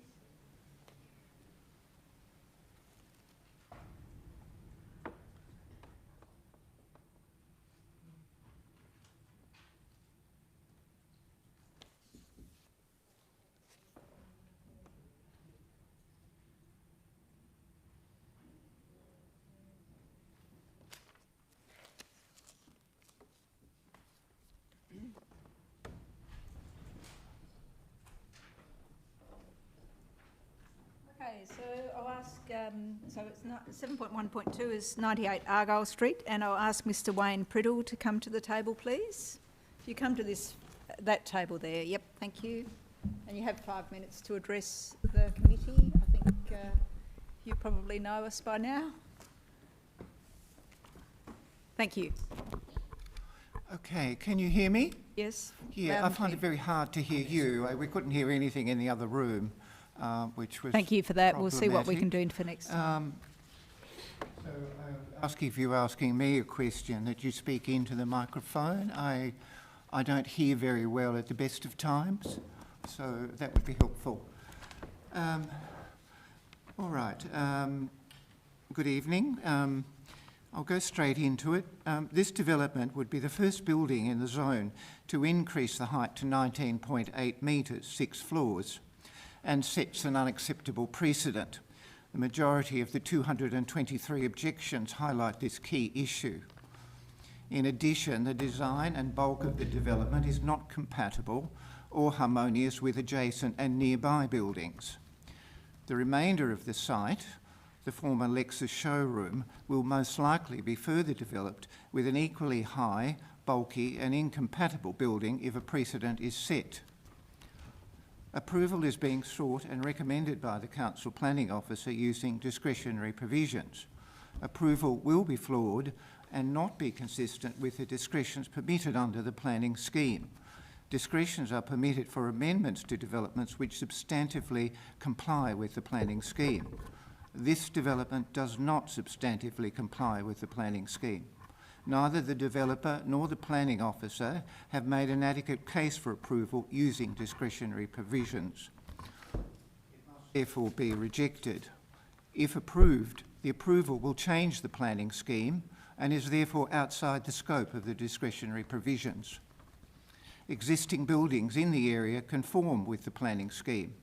For example, residential units at 40 Brisbane Street, who I'm representing today, conform with the height, bulk and design requirements of the planning scheme, including open communal space.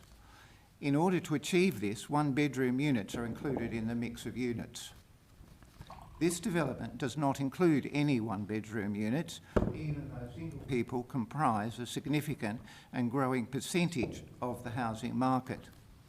The height and bulk of the development could be reduced by including one-bedroom units.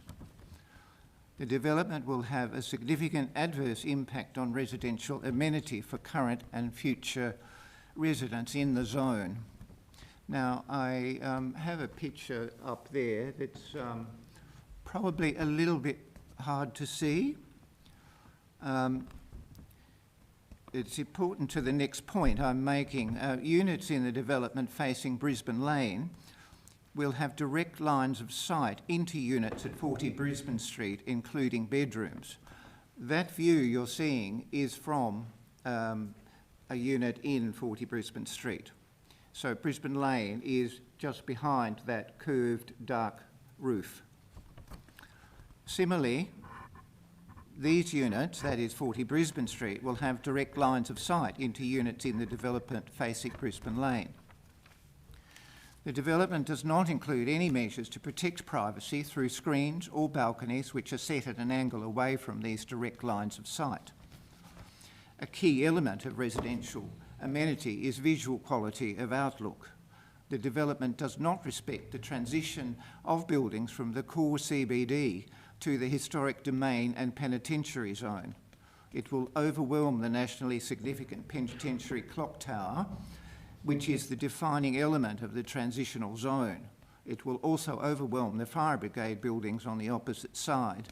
Now, I have another pic that I sent through So you can see there the penitentiary tower is actually dominating that zone going out to the domain. The planning officers claim that the development's impact on the streetscape is not considered likely to be so detrimental to the streetscape as to warrant a refusal of the application. In my view, is an outrageous claim and unjustifiable. That planning officer's claim is on page 26 of 67. The development will block lines of sight in the zone and significantly degrade the streetscape.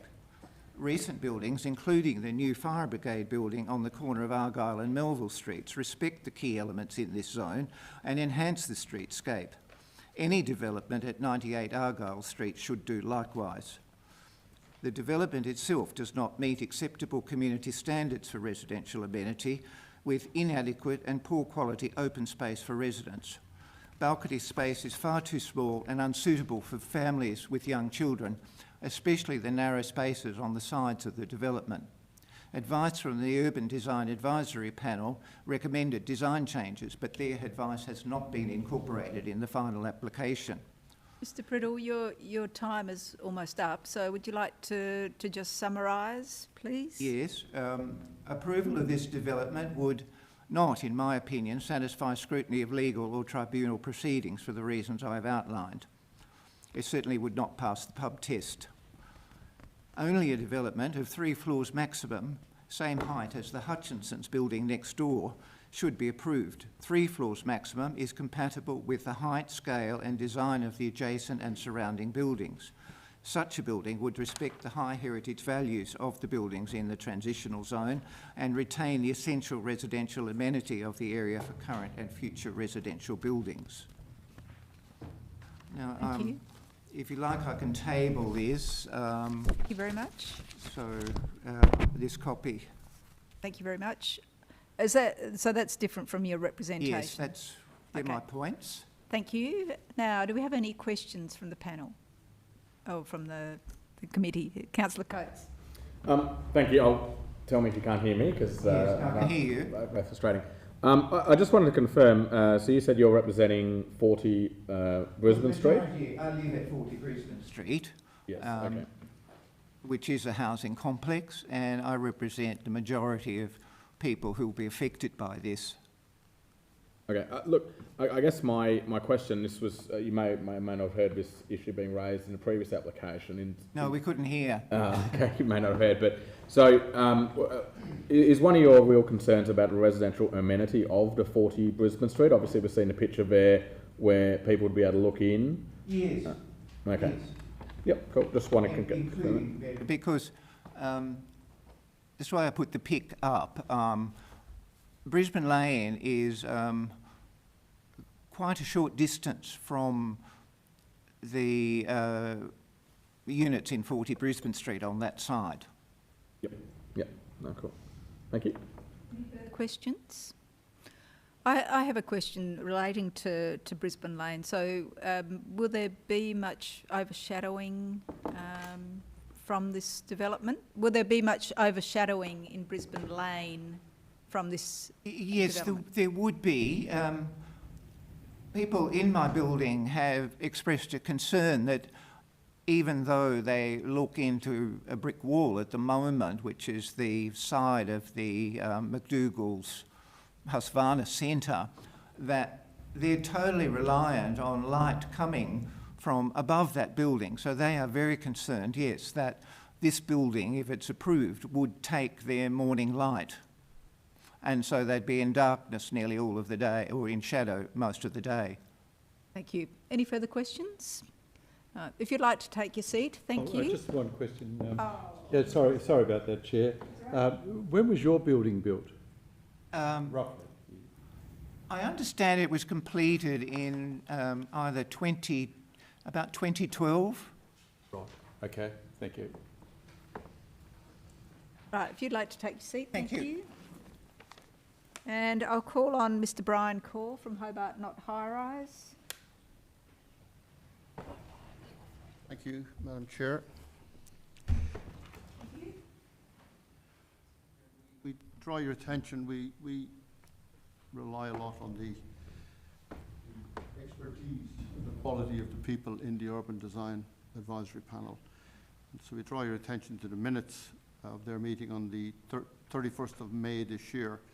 The expert panel set up to assist developers and advise council sees this as an inappropriate development, stating that, well, amongst other things, the panel did not see validation in exceeding the permitted height merely to increase the number of apartments. The panel had concern about the lack of common open space proposed within the development. The extent and the quality of private open space proposed for each apartment was not considered sufficient to justify no communal open space, especially as the private open space does not satisfy the scheme's acceptable solution and would therefore require discretionary approval in accordance with the scheme's performance solution. The panel felt that the application does not currently appreciate the transition from the denser city core. Of the 223 representations sent to the city by the public, I can't see one in favour. I've looked. One point noted a number of times is that if this height is allowed, it will inevitably lead to another application that is higher than another and another. And note that the height of adjoining buildings in the same zone are 9.5 metres, 12.37 metres and 14.74 metres. So this development of 20.7 metres is asking for too much. Now, it's pleasing that the advisory panel is considering amenity as integral to good living conditions. Climate change and meeting the needs of residents, as revealed during COVID lockdowns, makes it clear that a modern city needs open space and greenery within developments. Hobart has the opportunity to establish healthy, inspiring living spaces. The Urban Design Advisory Panel sees this as an inappropriate development, and we fully agree and ask that it be refused. Thank you. Any questions?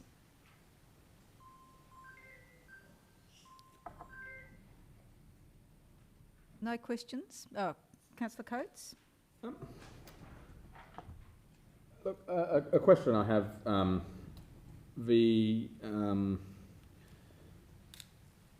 look, in reading this, there's a comment here in regards to the laneway and saying this actually provides an opportunity to activate the laneway.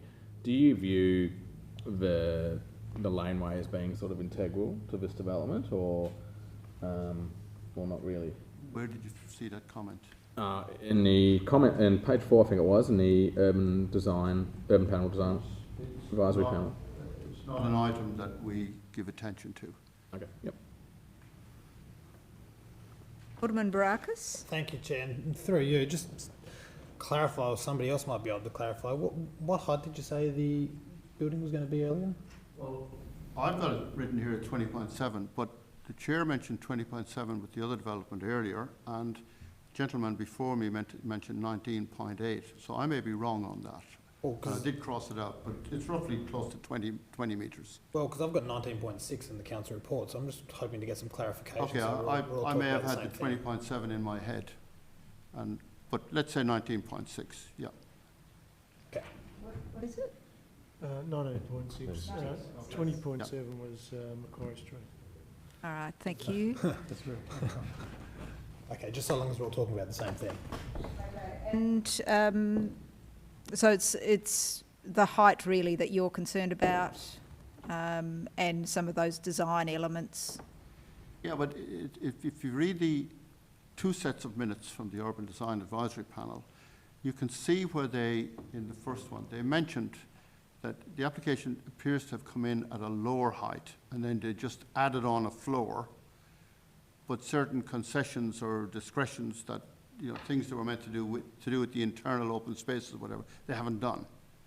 So they grabbed one side and didn't do the other, basically, which is a bit unfair. So you're suggesting that I think in a lot of the representations, the previous height was deemed more acceptable? Well, we work to the absolute maximum height as recommended by Lee Woolley's report, and from that by the city's officers to you guys, and that I think is 18 metres in that area. And you've got those transitions from a central area outwards, so that you have to scale down the buildings as you go out from the centre. And of course, as these people have done here, they've mentioned adjoining buildings of 9.5, 12.37 and 14.74. Well, if this one gets built, the next guy will mention this one, and he'll be looking for higher. And it'll suddenly step up and up. Okay, thank you. Alderman Sorry, Briscoe? Chair. Thank you, Mr. Core.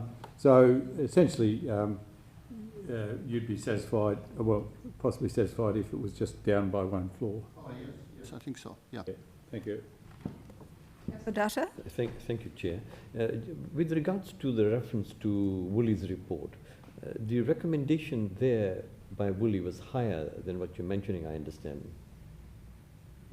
No, Lee Woolley's report, I haven't got it here, but my understanding it's 18 metres in that area. It's in the report, Do you want to clarify, Mr. Noy?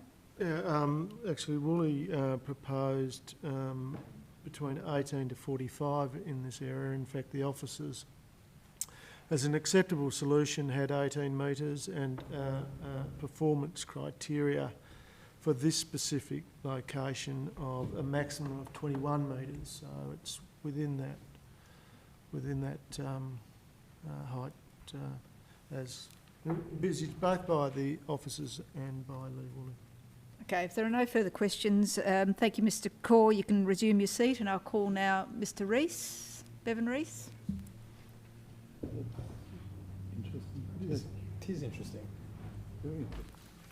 Right, Mr. Rees, if you could make some of your points. Thank you. Thank you.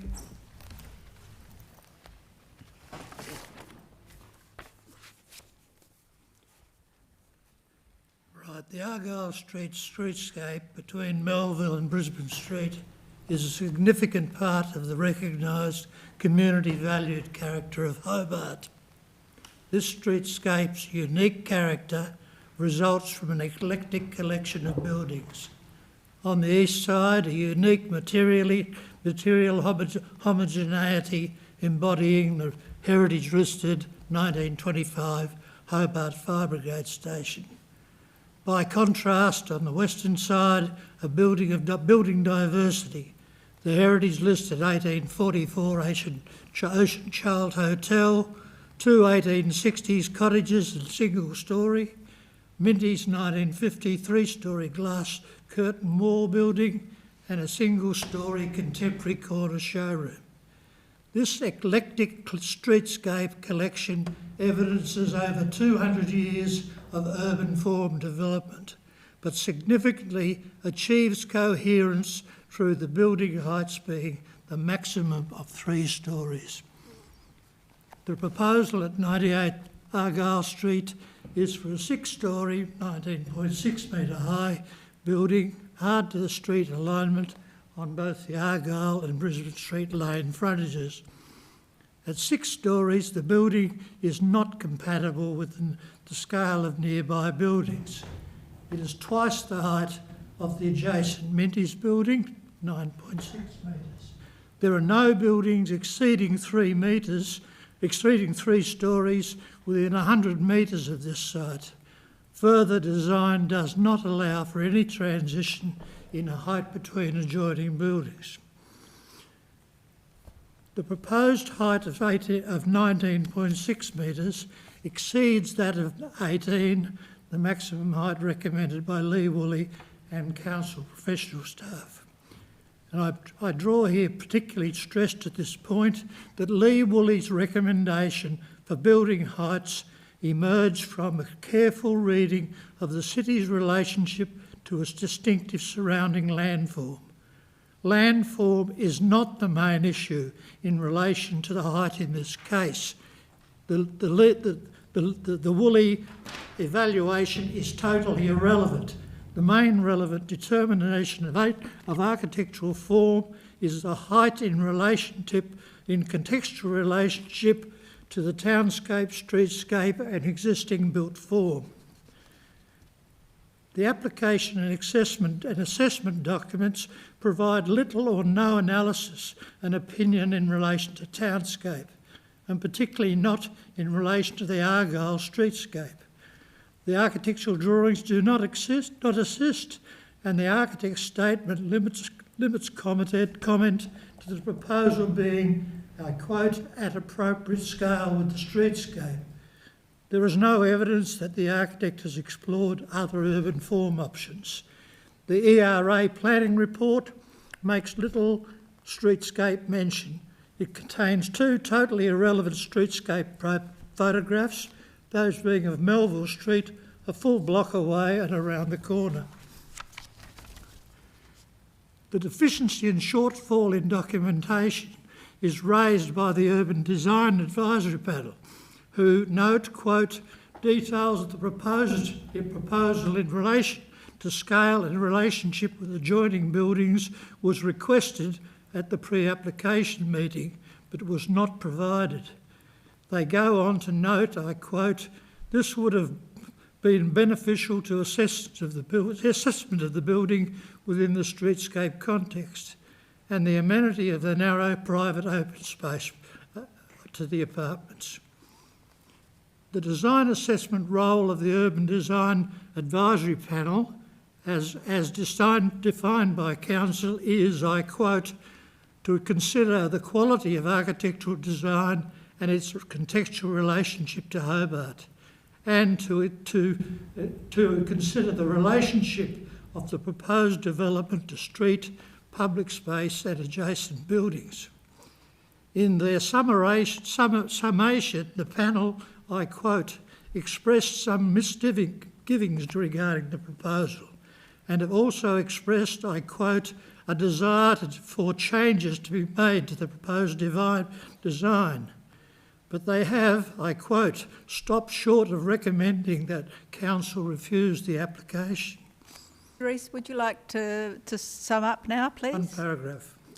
Well done. The decision of planning officers and the Urban Design Panel has been hampered by the application documentation deficiency and shortfall in relation to proposed development to street, public space and adjacent buildings and the character of surrounding area. In this light, their decision to recommend approval must be questioned. In the light of the character of Hobart, the application should be refused. Thank you, Chair. Thank you very much. Now, I'll open it to the committee for questions. Any questions? So that, the streetscape, I mean, I walk down there quite often, and it's obviously very low rise in that particular part of Argyle Street. And I also noted that the comparison was up towards the very tall university buildings, which were outside it was a very discretionary height. Just in relation, and Mr. Priddle has brought that up, in relation to the penitentiary, do you think there's any sort of relationship in this part of the Argyle Street with I haven't looked at the relationship between this spire, if you like, because it's really a stick up.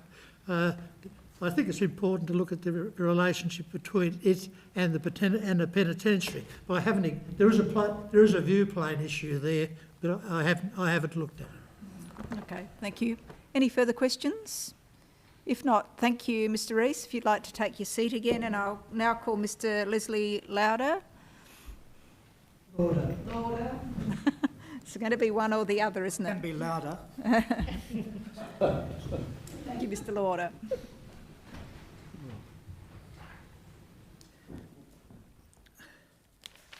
Madam Chair, members, good evening.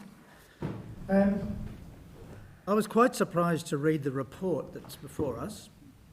I found it, to my mind, to my reading, it seems to lack objectivity, and I felt there was special pleading for this project, given the amount of concession that's in there. There also seems to be a disappointing lack of interest in heritage values. Heritage is very important. Despite the destruction of hundreds of heritage buildings in the inner north in the last 60 years, there is still a significant number of heritage buildings in the vicinity of this project. This section of Argyle Street is of particular importance and the restoration of the colonial cottages and the elegant renovation of the Minties building is very encouraging. Facing them is the important Fire Brigade complex, and nearby is the penitentiary building by our greatest architect, John Lee Archer. What unifies all these buildings and others is the modest scale they have. What is most disturbing about this project is its excessive scale. To respect the heritage of this pocket, the new development should be no higher than the 3-storey Minties building. It should contribute positively to the streetscape, but the excessive scale means that it severely damages and overwhelms the streetscape. Page 841, attachment B of the report, shows us the planning scheme requirement that new development on this site should be no more than 11.5 metres and a maximum of 3 storeys. It also proposes that such a development should be compatible with the scale of nearby buildings. The proposed building with 20 metres is effectively double the height that the scheme requires, and instead of being compatible, it is completely alien.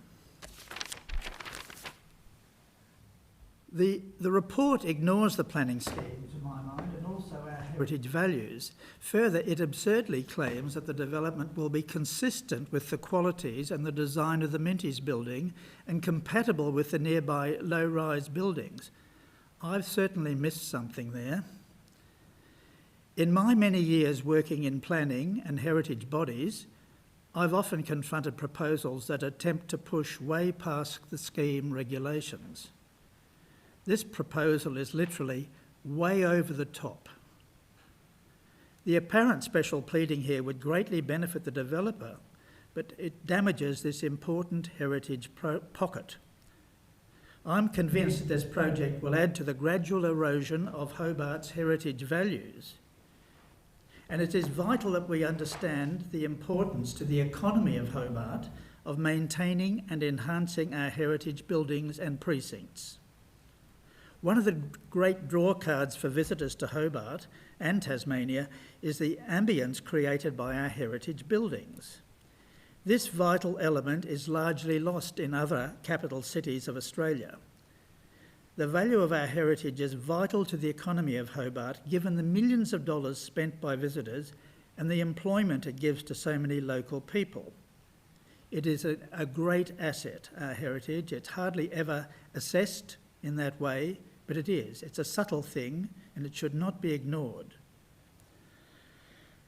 Also, I would say the days when we felt we had to approve any development because there was little development occurring are well and truly over. Tasmania is now in great demand. As Richard Flanagan recently said, we don't want junk buildings in our city. We can afford to demand buildings of high standard that sit well in our city, and I think this is a very important thing for Council to consider. I urge Council to abide by the requirement of the scheme and limit this development to 3 storeys. Thank you. Thanks, Mr. Lauder. Any questions?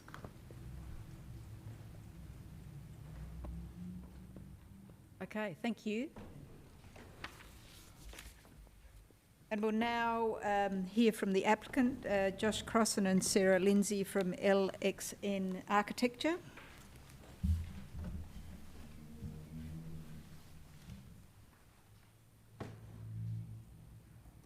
Just you, Sarah?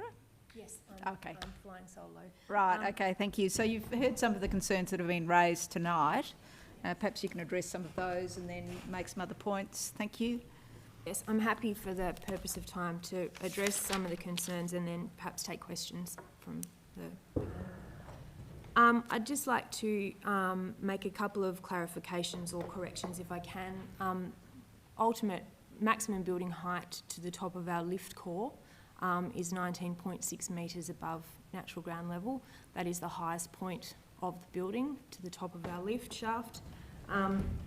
At various points around the building, based on the topography, the height does reduce. So at Brisbane Lane, from natural ground level, we have a maximum height of 17.4, and a minimum height of 16.8. So just to clarify that, based on the topography of the site, those heights do vary, and our maximum height is 19.6 at the top of the lift court only.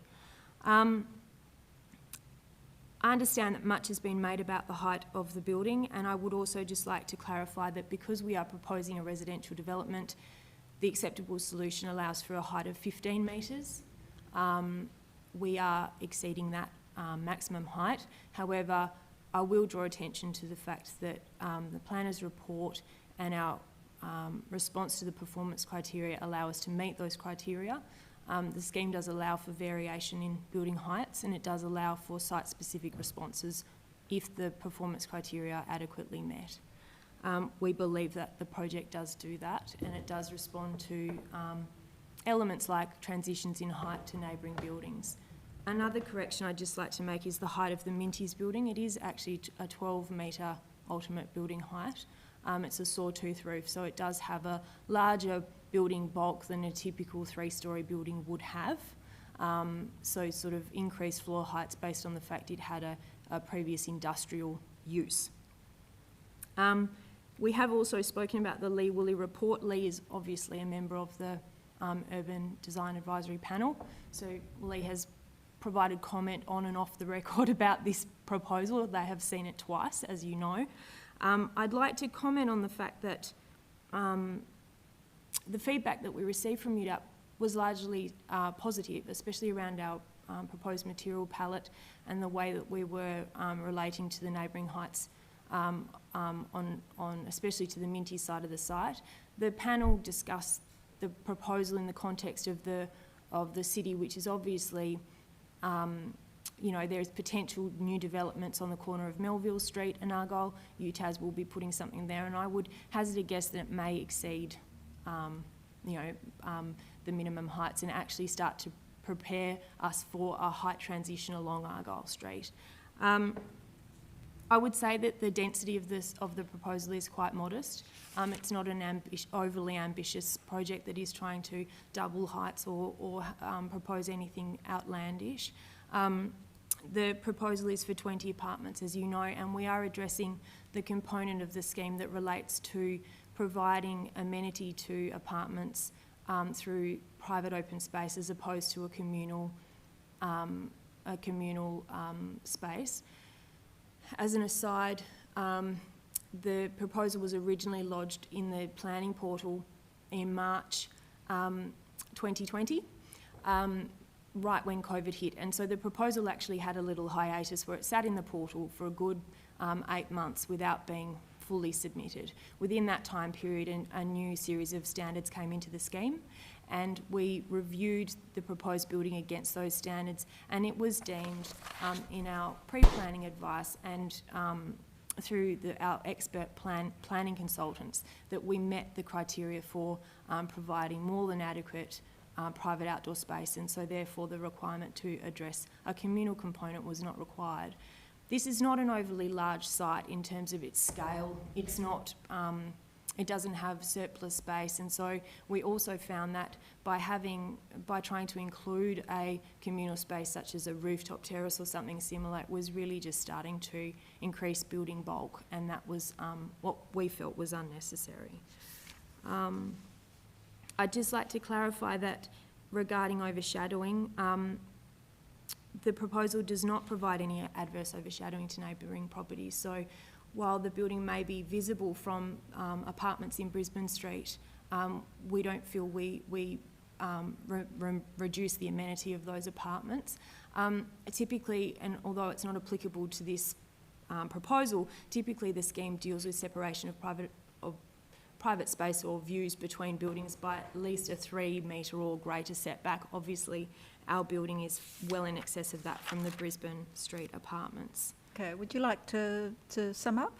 Thank you. In summary, I'd just like to reiterate that UDAP did not recommend the project for refusal, and the planning expert planners at the council have supported the project. So just a couple of questions. So the private open space, though, will be overshadowed, will it not, in Brisbane Lane, more so than possibly it is now? I don't believe there is any private outdoor space in Brisbane Lane. I believe that the apartment building that's being referred to is on Brisbane Street.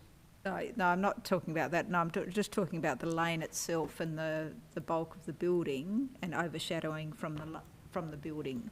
There would be some overshadowing of the laneway, primarily in the morning. So the building has a northeasterly orientation, so the lane is to the southwest of the project.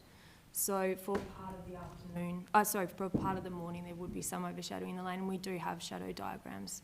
A couple of other questions. I think one of the representations, at least, was looking at better bike facilities within the building, because electric bikes and so forth don't necessarily go very well. So there might be a rejigging of that, which could actually increase. I think at the moment, thankfully, our car park is not designed to ultimate minimum dimensions. So we do have a fairly generous allocation of space for switchboards and water hydrants, etc., and bike parking. So I wouldn't rule out the fact that could be either increased or the amenity improved in terms of security or facilities for bicycle parking. And my final question before I open it to the rest of the committee, the decision to have parking off the street directly onto, parking on that ground floor. There's a lot of cars already on Argyle Street, and there's very little landscaping as a result of what you're doing. Is there any way that could be improved? One of the from the first UDAP meeting, we had quite a lengthy conversation about urban landscape features and how much landscape could be introduced. And how it could be used, I suppose, to best provide amenity to the public, so from a streetscape point of view as well as to the building.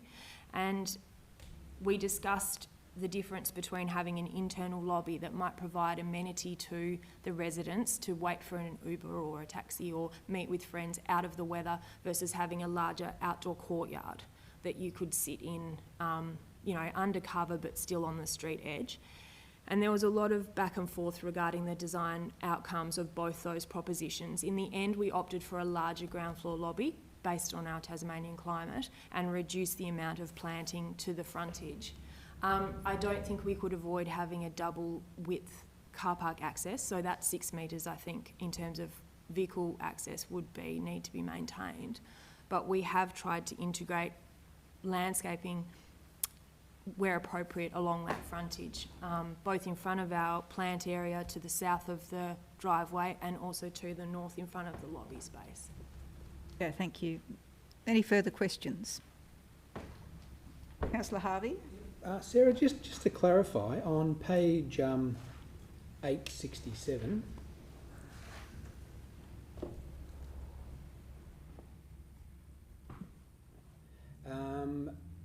there's the music model site area breakup, whatever that means, but you've got the roof, the road and the ground. Yes. And there's a green boundary around the building. Is that open space, or is that the border between buildings? And does the building sit on the lane out the back?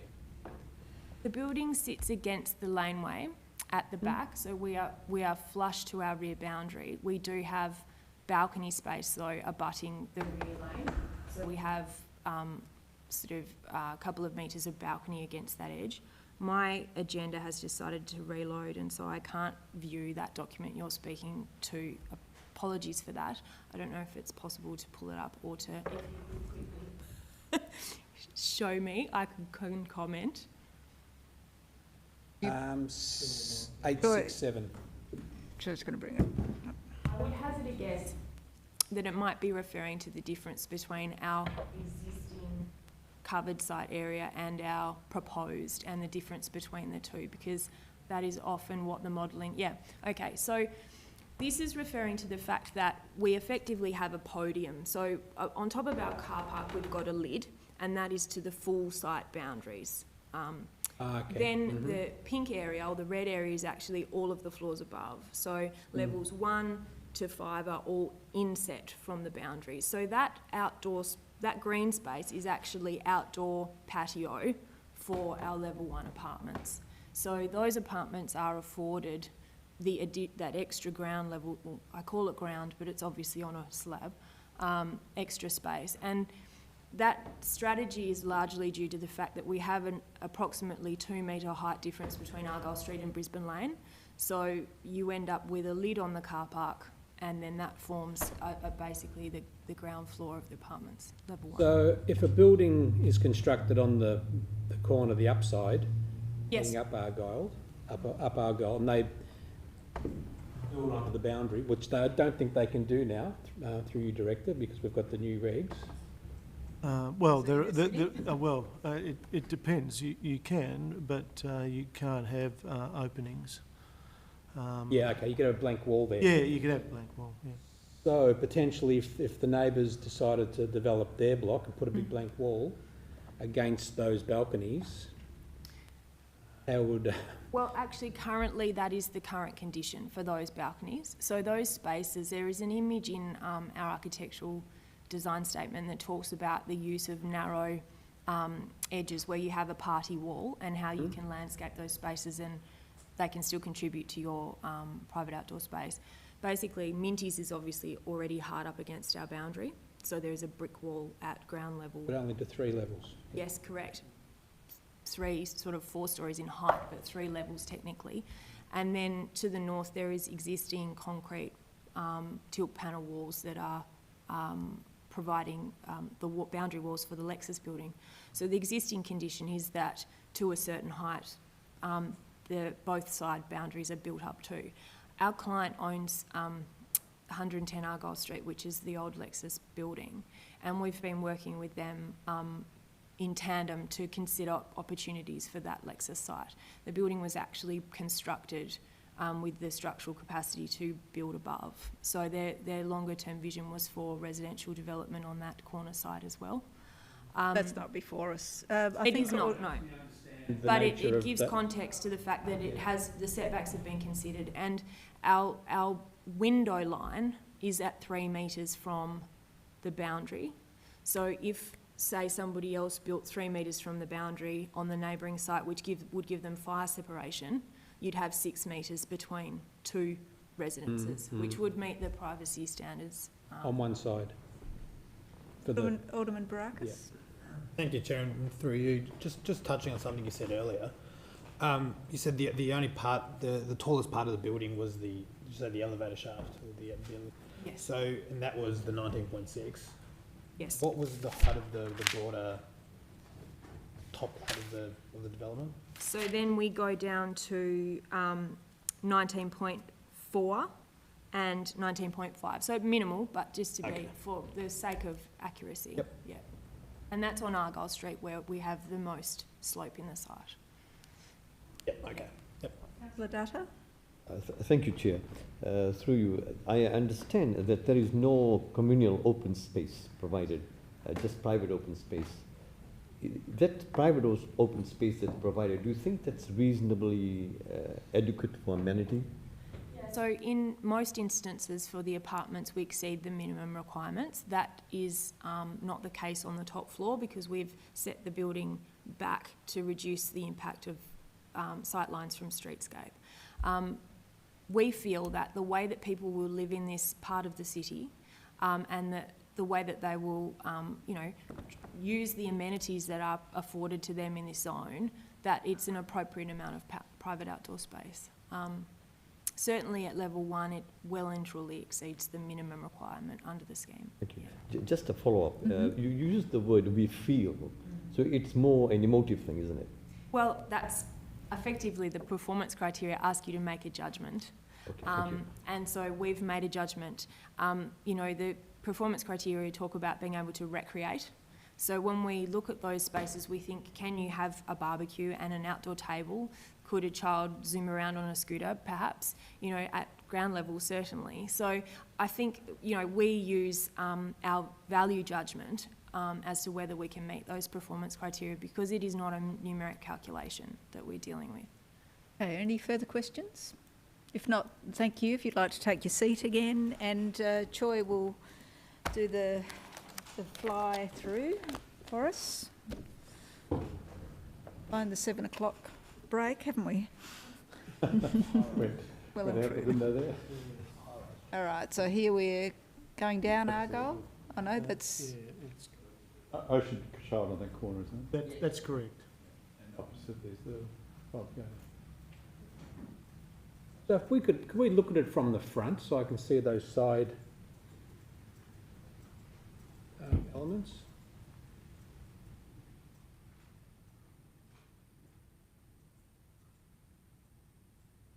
Okay, so there you go. And the other side?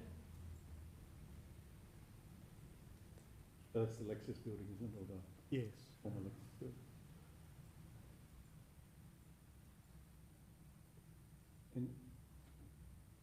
In terms of scale of the surrounding buildings, the adjacent ones would have more importance than the ones 100 metres away? Like the height of, because around that. Yeah, I think they do, though, mention 100 metres. So, yeah, no, but say, for example, the neighbours to that proposed development are all 2 or 3 stories, aren't they? they are up to 12 metres, obviously, with the Minties site. So this would be well and truly the highest building in that vicinity, and even going up Argyle Street, I would have thought, towards North Hobart. Yeah, it's interesting to note that the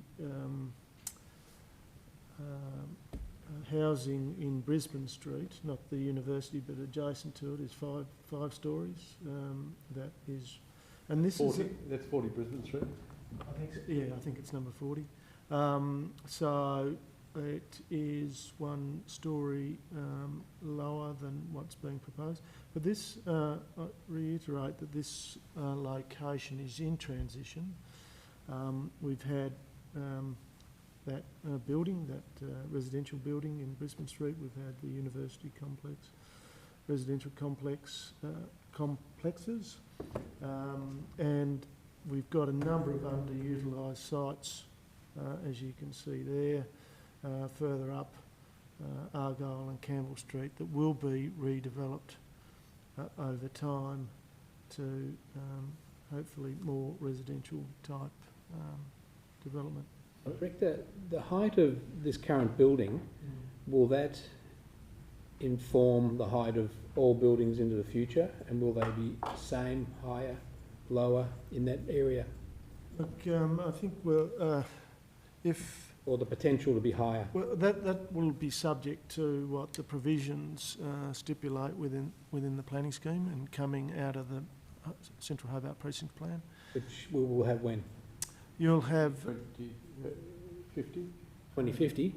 No, no. You'll have a draft in the first quarter of next year. So there'll be discussion paper going out in the next couple of months about some of the issues. And would that inform us that that would be higher or lower? Well, look, I think if you go by the Woolly recommendations, at a maximum of 21 metres in this location, with an acceptable solution of 18. I think that gives you some perspective.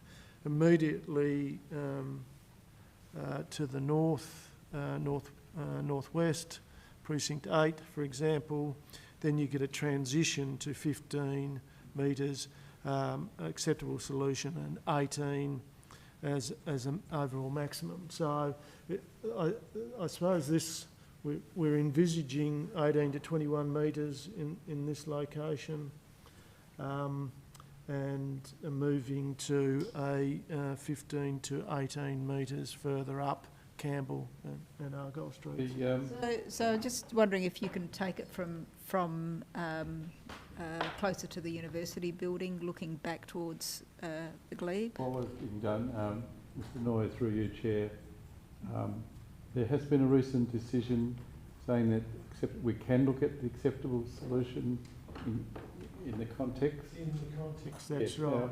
the context here is it's so close to those beautiful fire brigade buildings, low story, and as it was pointed out by some of the representatives, the context of being close to the penitentiary as well. Would that be relevant factors that it is too high? No. Why is that? Well, the heritage, the only heritage discretion is in relation to archaeological sensitivities on this site. It's not necessarily about heritage buildings across the road or... What a shame, because that gives the feel of that area, doesn't it? Low rise, really important heritage buildings in the penitentiary. And they are listed with the Tasmanian Heritage And I Register. presume the fire brigade Yes, buildings it would is. be listed as well. Yep. It's sort of like we're going to have this problem but this is a particularly sensitive place in Hobart, isn't it? I mean, further up Argyle Street, you're going to have the car yards, and no one's going to criticise any development on the former car yards there, but if they turn it into other things. But to me, this is just 1 or 2 stories too high in the context of that area. Okay, all right. Everybody had a chance to see the demonstration? Yeah, I wonder if I could just go up Argyle Street again, just go up at the street level.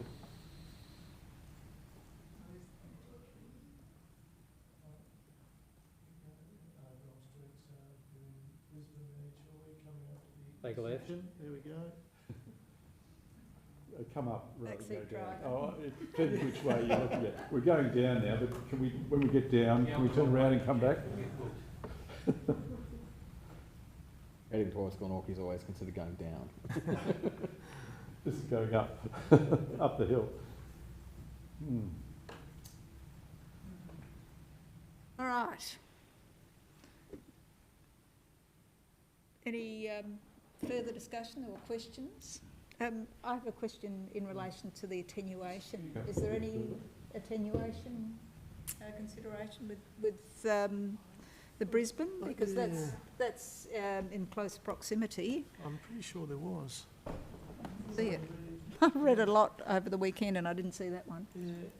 There was certainly attenuation with the Macquarie Street. Okay, I'll stand corrected, Chair.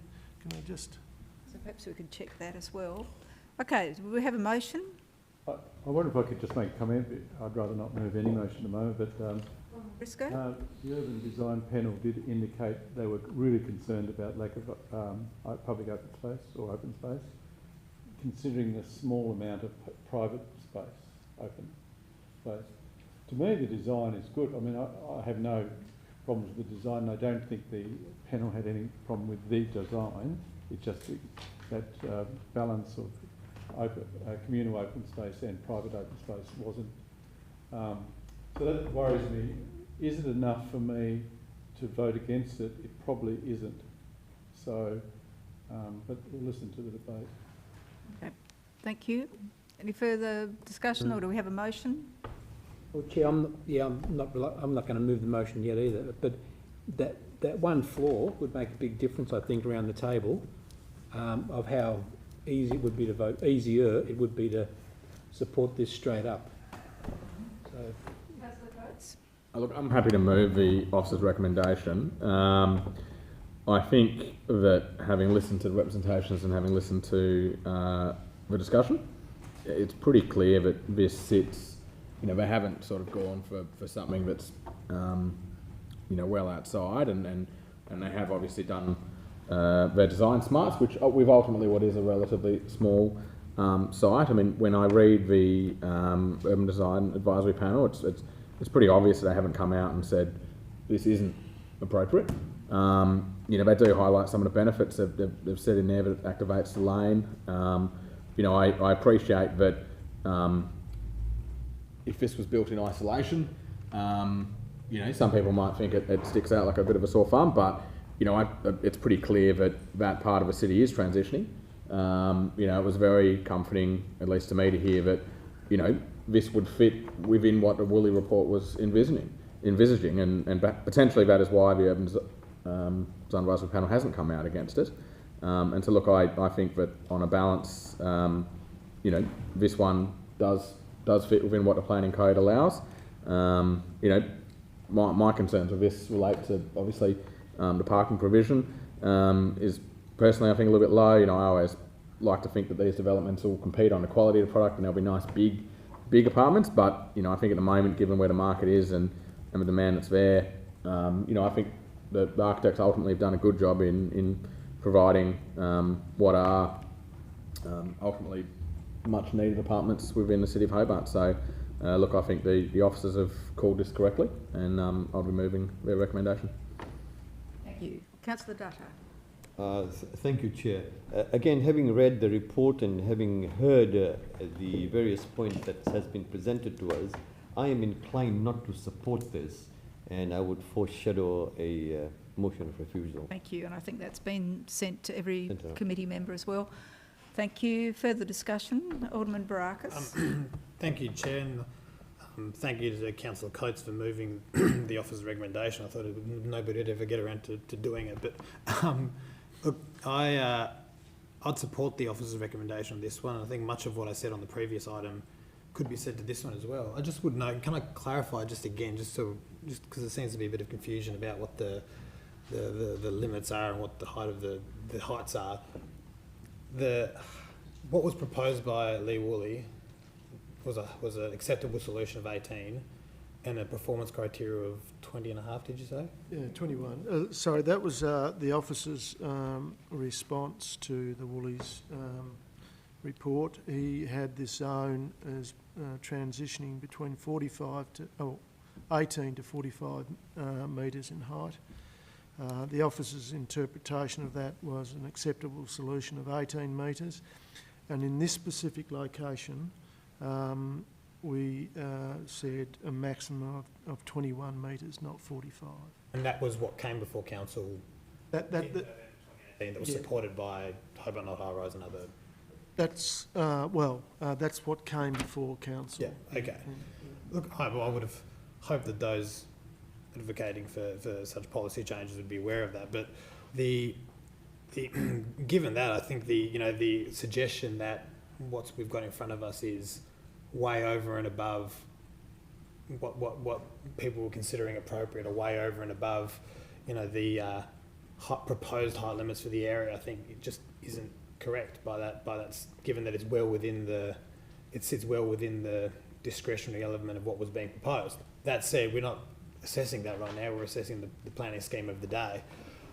Look, once again, like I said, everything I said earlier, I could say in regards to this application as well, and I just would hope that the precedents that we're setting with the decisions that we're making don't end up in a position that prevents our city from growing into the city that it needs to grow into.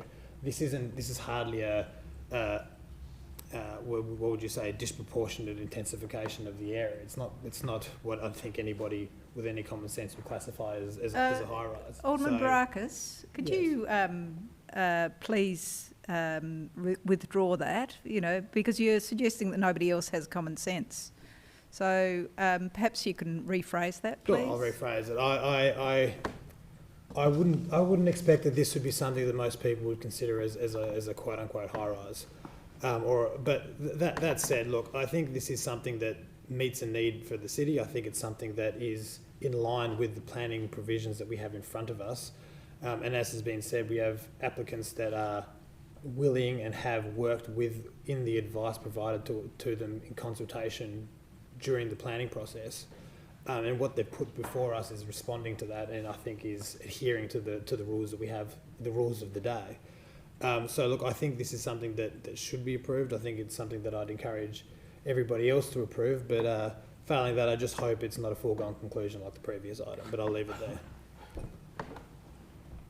Alderman Briscoe? I hope it's never a foregone conclusion, because the information that's coming out during a debate and is informing me, at least, because I find I am a bit conflicted here, and I'm listening to the debate. I wonder if I could ask a question. If an amendment could be moved to remove one floor, and we've done this in the past, would that be tantamount to refusal? Yes, it would be, most definitely. Yeah, I listened to what Alderman Baracus has said, and he said a lot of sensible things. Of course he did, and as we all do. But I think it is a transitioning zone. The officers, when they considered the Woolley report, when the Woolley report had a higher limit, they can. And I remember I asked questions during that debate 2 or 3 years ago now. Why would you have brought it down? Well, we've had to consider the heritage areas and other things like shadow things and all sorts of things that the officers came to the conclusion that the maximum Woolley height there shouldn't be recommended by the officers of this council. And I think that weighs on me, that they have considered that 3 years ago, whatever it was now, 2.5 years, 3 years ago. And so now it'll probably be a 3-3 vote, and perhaps that's what it should be. But look, I'm tempted to vote for it, but also I have a week before we have the final vote. So whatever vote tonight it is, it's still a decision of council. Is that correct? Decision of council? Yes, because it of the number of representations. Yep. And it's over 3 stories. Yes, 3 stories, yeah.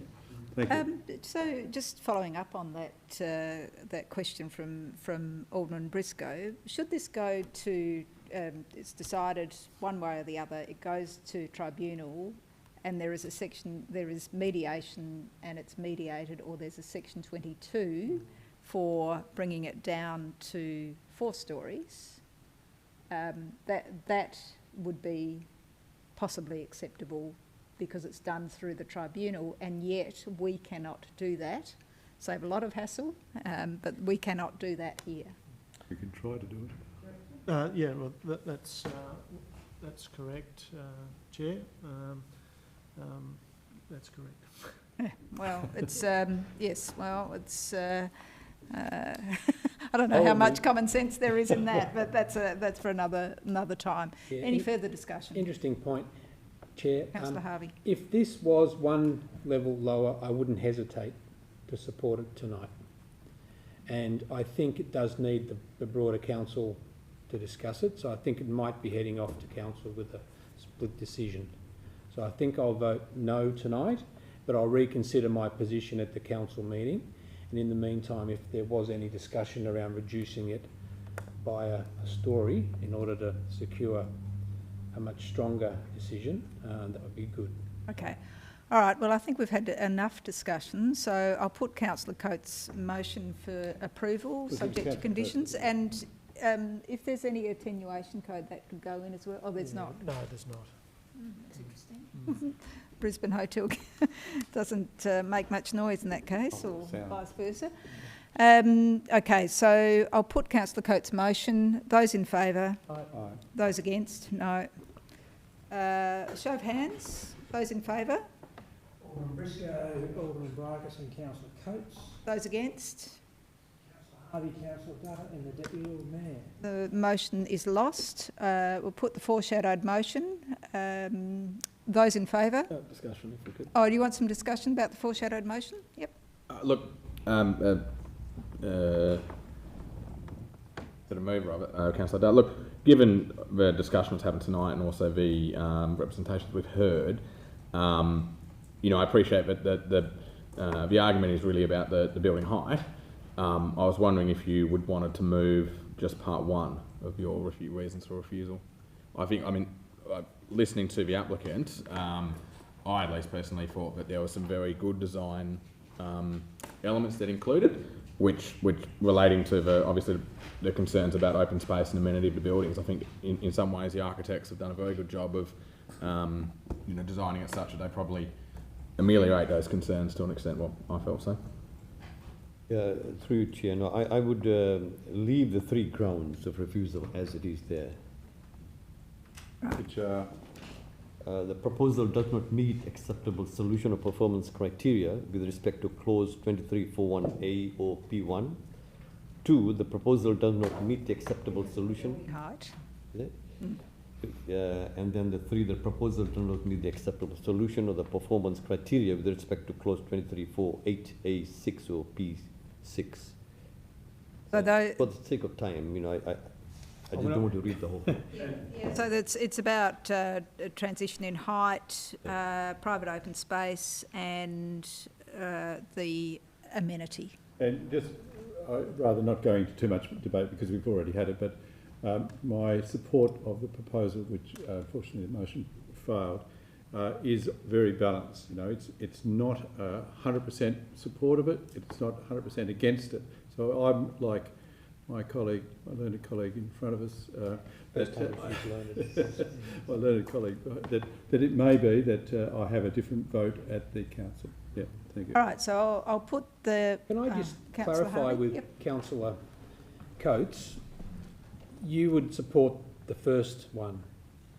No. Look, I'm Okay. when it comes to the council, ultimately, this is a fact-finding body because the decision is made at council, and everyone that attends council, including the 6 that aren't on this committee, will Apart look from back Councillor Sherlock. on what our work is here tonight, and Councillor Sherlock. Yeah, so She hasn't got her photo, she's not present.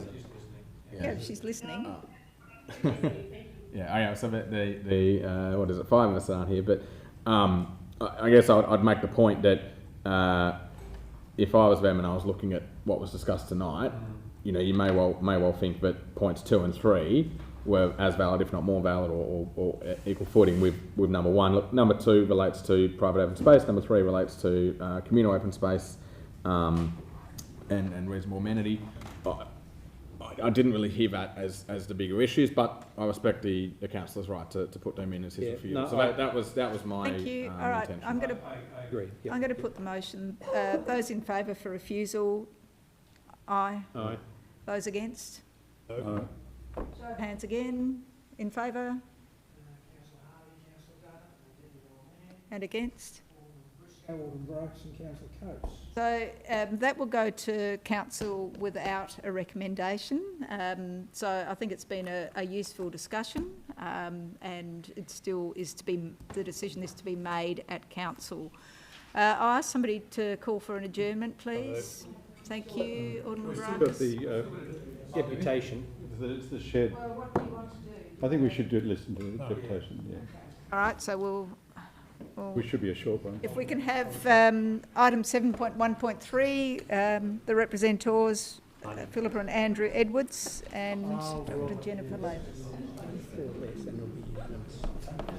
If it's 1 floor less, it'll get a unanimous approval. This one. Yep. Last one, yeah. Sorry? It's 1 floor less, it'll get a unanimous approval. Yeah. It's the first time he's called you learned. It's also the first time he's accused me of having common sense. So Common sense around the sensibility. Common sense is increasing on this side of the table. Someone suggested you didn't have any common sense. I think, yeah. What's been suggested?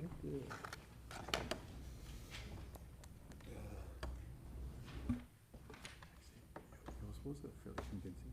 I thought so. I thought my previous one would do, but apparently not. No. I know that site very well. So. The objectives were the immediate neighbours. I'd have a different view.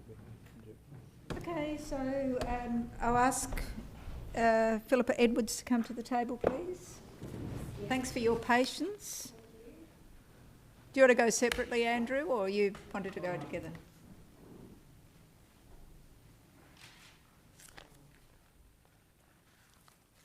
Right, so you have 5 minutes to address the committee. Thank you. Thank you. Thank you for allowing me the opportunity to speak this evening. As a mother of a young family and a neighbour of the proposed development, I appreciate this opportunity to be able to voice my concerns. This issue is important to me and my family as Parliament Street is our forever home. And this part of Parliament Street is in an area that has been identified as having particular local historic heritage significance because of the collective heritage value. and I will refer to clause 13.8.2 of the planning scheme under the Heritage Precincts Code, which states that the design and siting of buildings and works must not result in detriment to the historical, cultural, heritage significance of the precinct. I'm really pleased to note that one condition for approval is that this building not be used for commercial purposes.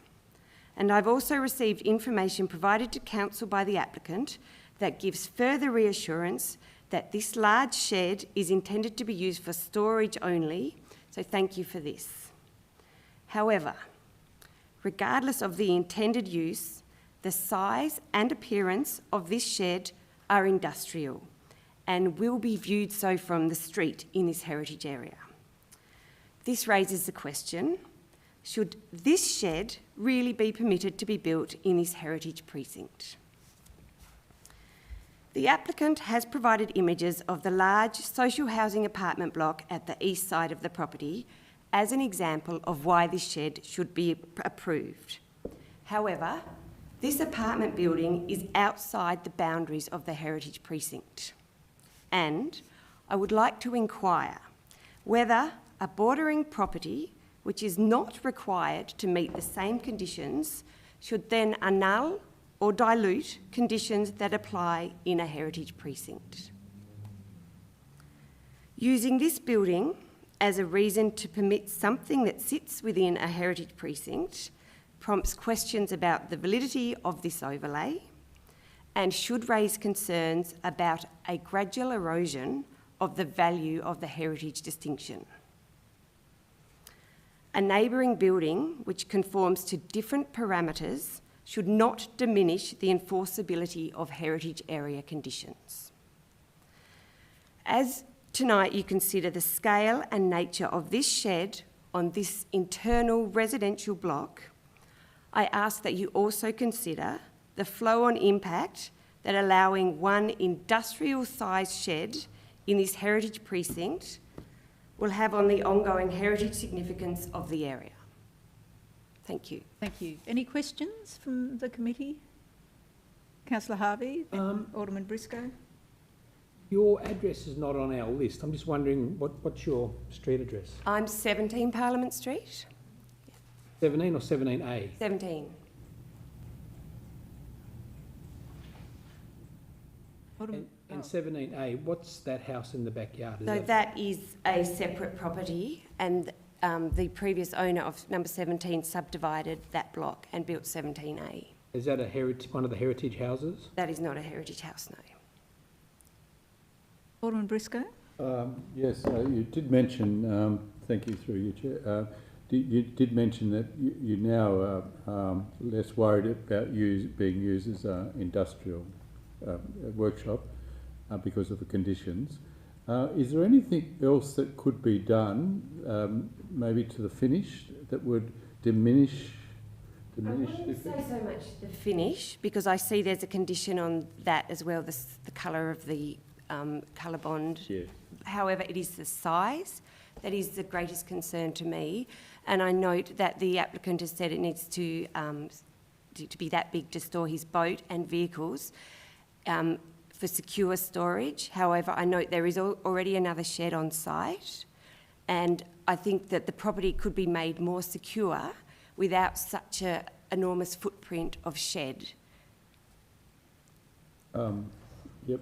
So if there wasn't a shed, for example, I'd be tempted, through your Chair, to put an additional house there. It would be, to me, the shed could be lesser of two evils. Yeah. This is true. I mean, that is certainly an option that they could have. However, I do know that the previous owners, when they sold the property, they were only, and I think that the driveway is also too narrow to be approved for a subdivision, and they were only willing to sell it to people who were going to respect the land as a garden and a green space in a residential area. Good. Thank you. Thanks for that. Further questions? Thank you. Seat, Mr. Edwards.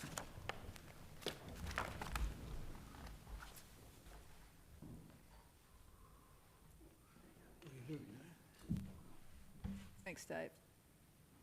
Right. Now, if you could make possibly other comments.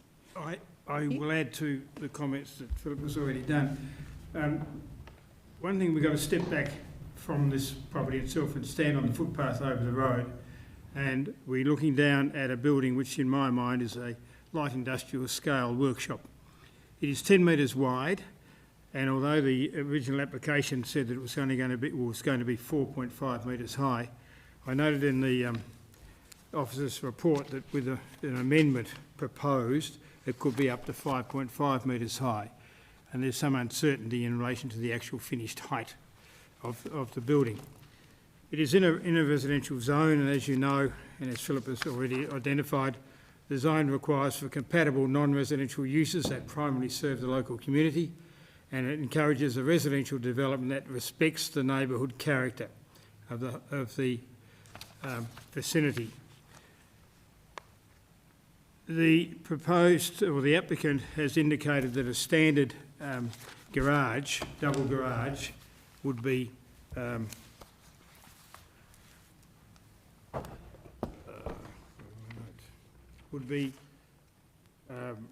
9 metres by 6 metres by 3.5 metres high. This proposed garage has a floor area 30% greater than that. It has a height 29% higher than that, and is facing the road, visible to any passing foot or vehicle traffic in an area that has a facade 10 metres wide by up to 5 metres high, which is totally out of kilter with the tenure of the whole area.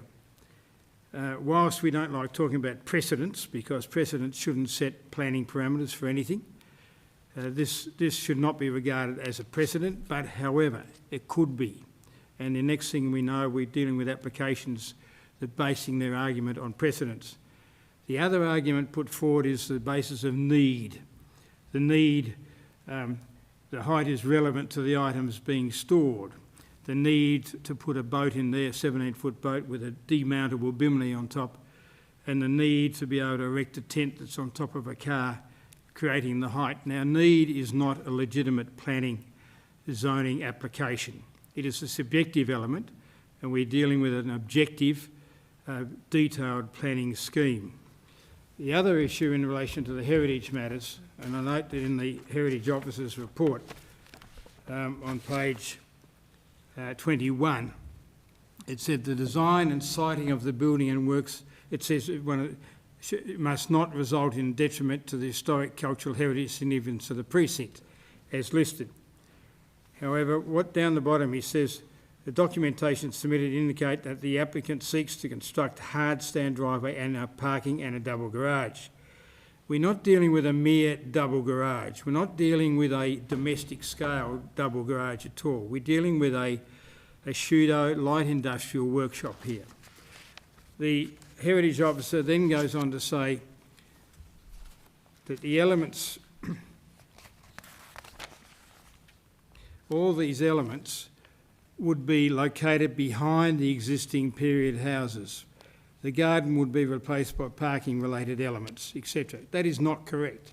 It is not, the proposed development is not obscured by the existing house. It's standalone in the back right hand corner of the site, and it's openly visible and destroys the ambience of the whole area to anyone that would drive or walk past, and also I think corrupts the whole tenure and the nature of inner residential zoning and the heritage aspects in relation to this site.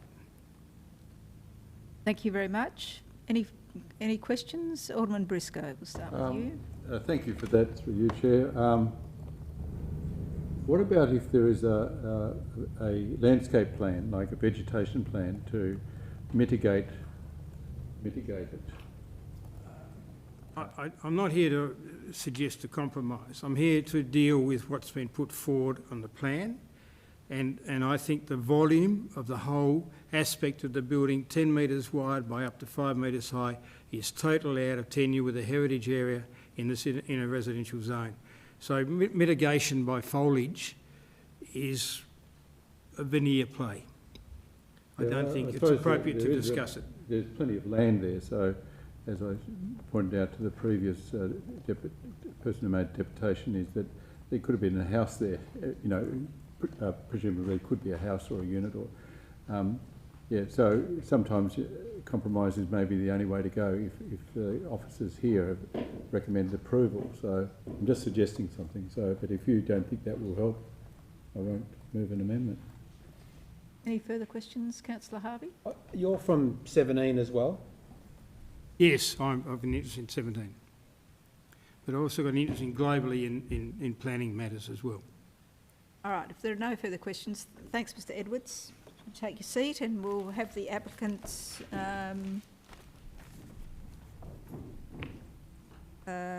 Jennifer Lavers, and is Andrew Feidler here as well? Oh, you're there as well. Thank you. So if you'd like to address some of the concerns, thank you. Sure. I don't know if it's relevant, but Mr. Edwards does not reside at 17 Parliament Street. I'm not sure he even lives in Sandy Bay. So our original development application, number 264, was originally submitted to the city 13 months ago on the 7th of May 2020.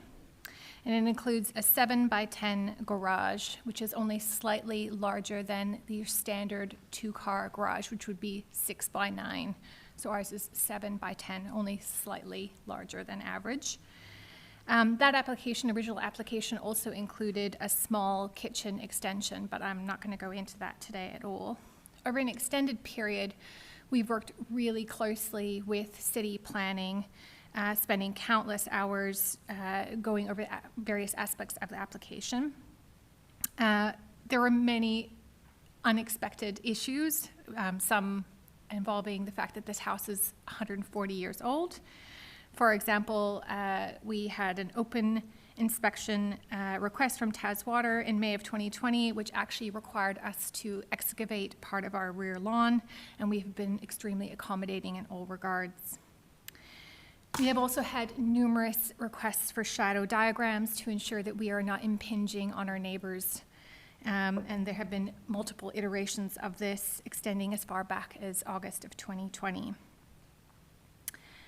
After an extended period of time of going back and forth trying to find the perfect solution, in October of 2020, so 5 months after the initial submission, we decided it was in the best interests of ourselves and also of planning officers to split the application in two, so to remove the kitchen and to proceed with the garage application separately.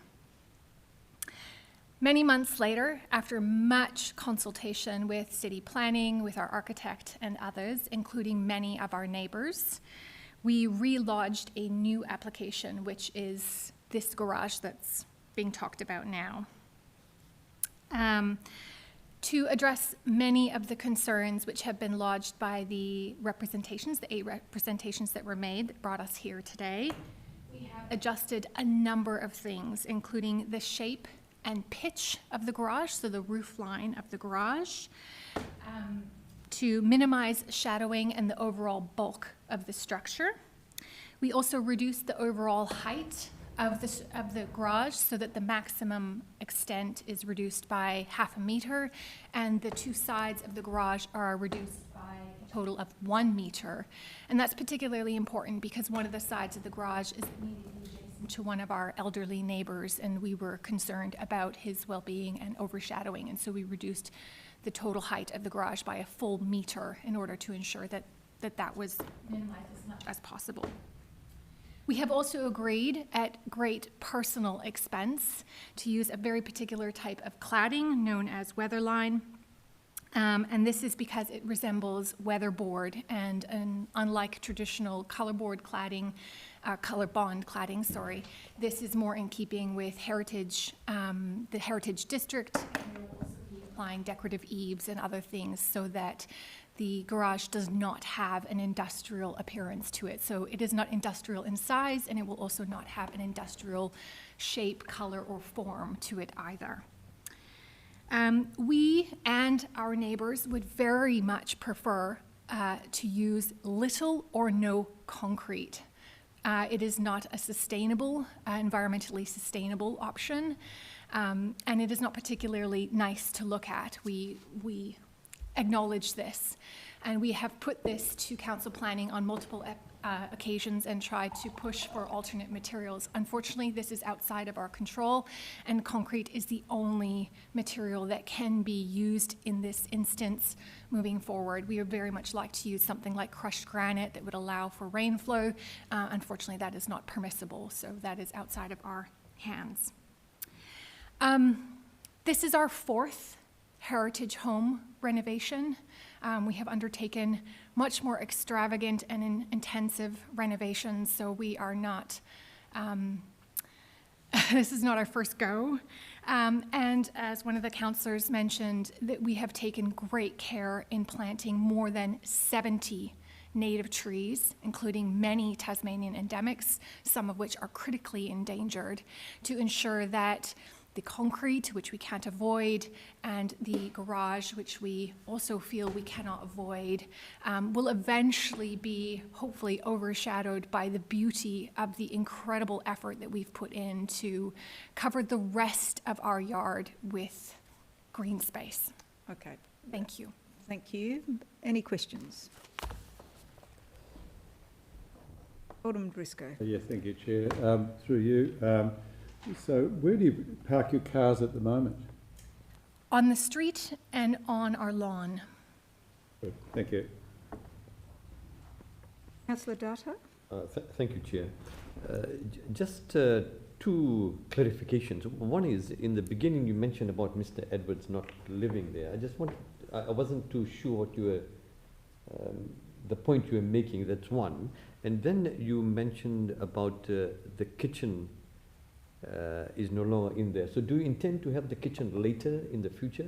The kitchen application is still in the process of being approved and is in the final stages, but after 13 months it is still not formal. It's not done.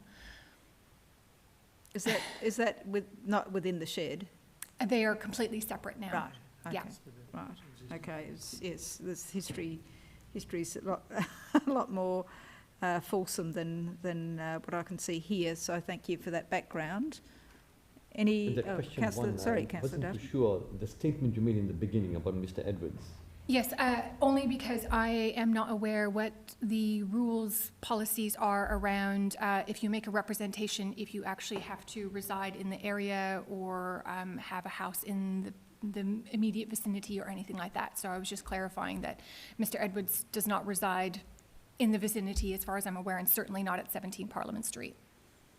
All right, any further questions?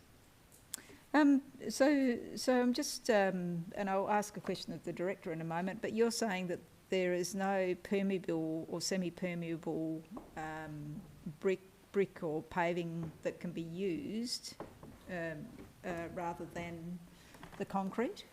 No, we were advised that through council planning that the only allowable driveway surface is concrete or hot mix, basically, because I think it was because you might track gravel onto the road or something like that. So anywhere in Hobart, you're not only allowed to use hot mix. Well, we'll ask we would questions certainly about that. prefer crushed granite. That's what we've used in our driveway in Launceston, and that's what we were expecting to be able to use. All right, thank you. All right, if you'd like to take your seats again, thank you, and I'll open the item for discussion. Alderman Briscoe. Yes, look, I hear what the representatives have said to us today. I still think, that shed is, to me, not an extraordinary big shed. It's a residential type shed, 2 to 3 cars, 2 cars and a boat or whatever. It's not going to be used for commercial. Seems like the applicant has gone to extraordinary lengths to make sure its appearance will be quite fitting in with the area. All I can say is, and what I said to the representatives, there could have been a house there or a unit. But to me, this is protecting a bit of curtilage of a heritage house by having a garage. And I know later on in the agenda, Deputy Lord Mayor, you've got a motion to look at trying to incentivise people to put more houses on their big blocks, but we do lose we do lose something if we have two houses on a block that was traditionally one house on it. So, so I think in this case, whilst I hear what the representatives say, I think probably the efforts the applicant has taken to make sure that this will fit in, and it is a domestic use, not a commercial use, has been conditioned, and there was no, whilst the fear was that it was going to be used for commercial, by condition, not to be used for commercial use, is actually taking that away. So to me, the concerns that it will affect the heritage of this area, and my view is that, my personal view is it won't, and the officers have indicated that as well. So you've I'll moved it. move the motion. Thank you. And do you want a consideration for another surface, a more permeable surface? Look, I think we could. The application is for a concrete surface, isn't it? Now, if the applicant has got correct advice that we can't not use gravel or whatever it's going to be, crushed granite, that's something that it could be taken up by a minor amendment, could it? Yeah, at the moment we've got an application for concrete. I don't think we can change that. Yeah, look, I'd like to take that question on notice. I think it warrants further investigation on my behalf around that material. Yeah. Well, this will go to full council. Yes. Yep. Okay. So I won't change it. Thank you. Yep.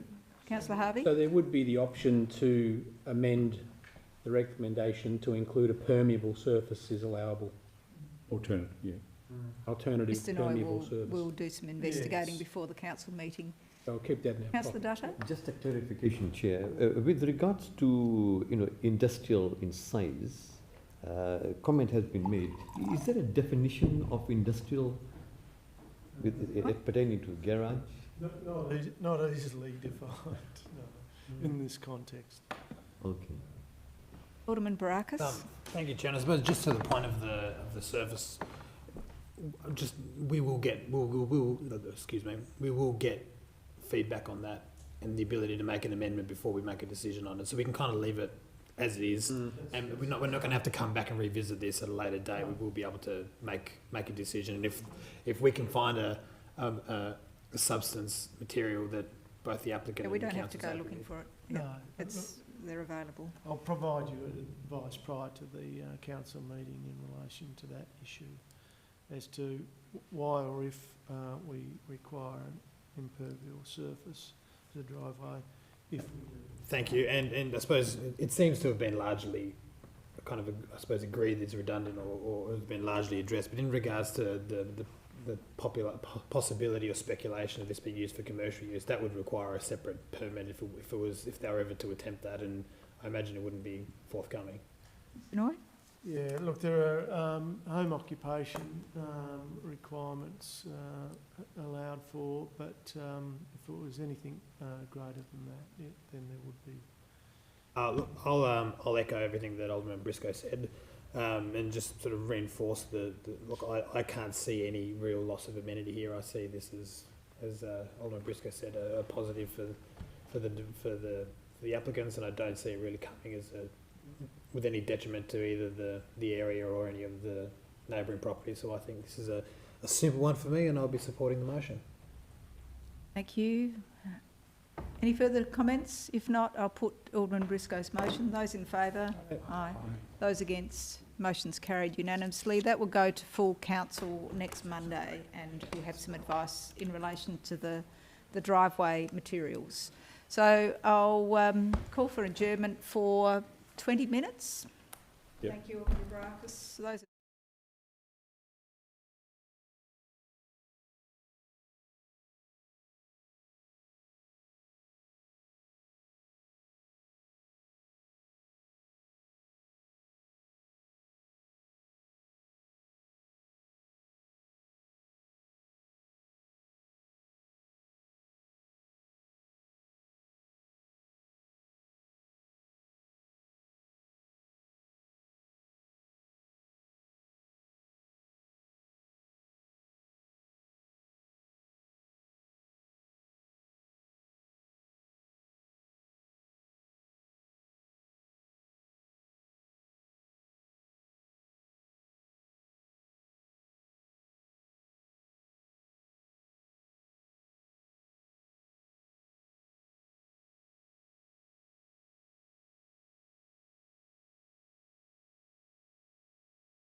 Okay, welcome everybody back to the meeting after a tea break.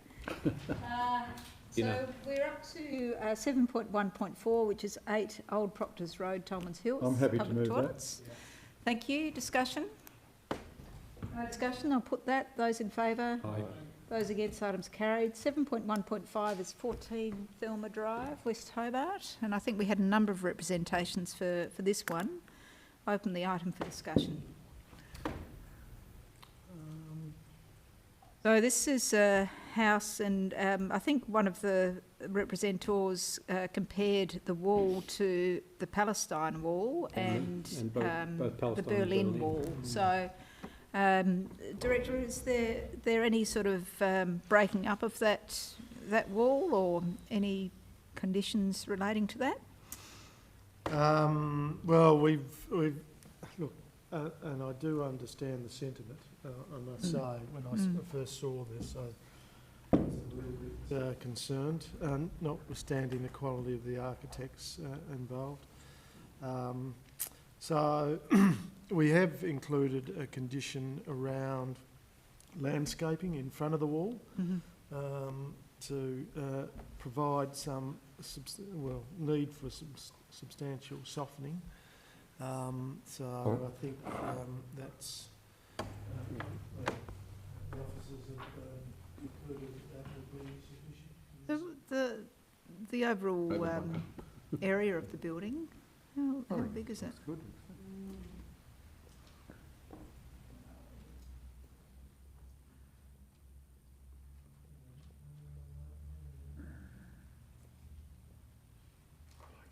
Yeah, while we're looking, so I had to drive around this area over the weekend, and there's quite a substantial number of very big houses, which all seem to have blocked each other out as the neighbours build. So I think this is just unfortunate for the neighbours that this one's going to block some of the view that they've got. But it seems to be the knock-on effect up there with large houses.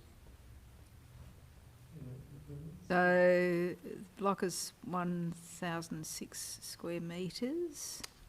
Yeah, how many bedrooms are we talking? 3 stories, is it? And a big swimming pool. A large... 4 bedrooms? 4 bedrooms. Yes, swimming pool and... Internal courtyard. Yeah, I mean, look, it wouldn't be out of place in terms of the scale of dwellings in that location. Yeah, my only concern, and I think the officers have tried to address it, was the somewhat, the wall that doesn't necessarily provide some relationship to the street. Certainly from an urban design point of view. But it's an architectural statement, isn't it? It is one. It isn't certainly an architectural statement. I know you've got concerns, Deputy, but I think I'll move the officer's recommendation. Thank you. Alderman Briscoe. Yeah, it is quite a substantial wall. And that wing, at the end, it slopes down, doesn't it, towards the tip of the wall? Yes. On the picture again. 1,141. Yeah. So it scales down at the front of the house. But it's quite a wide wall. It looks like it's about a metre wide or 2 metres wide or something. Landscaping might help. We'll want to ensure that it does. Okay, any further discussion? No, I'll put the motion. Those in favour? Aye. Those against? Items carried unanimously. It will go to full council. 289 Lena Valley Road, which is 7.1.7. So moved. Which is partial demolition alteration. Yes, this is only coming to you because it involves stormwater. Okay, so no representations. Reserve. Okay. Any discussion? No. I'll put that. Those in favour? Aye. Those against? Items carried. Item 8.1 is Golf Links Estate Heritage Precinct provisions. Perhaps, Mr. Noy, if you could just talk to this in the first instance? Thank you. Yes, you will recall requiring a further report in appropriate planning scheme amendments in regard to the heritage provisions that would assist in greater protection of the Gulf Links Heritage Precinct.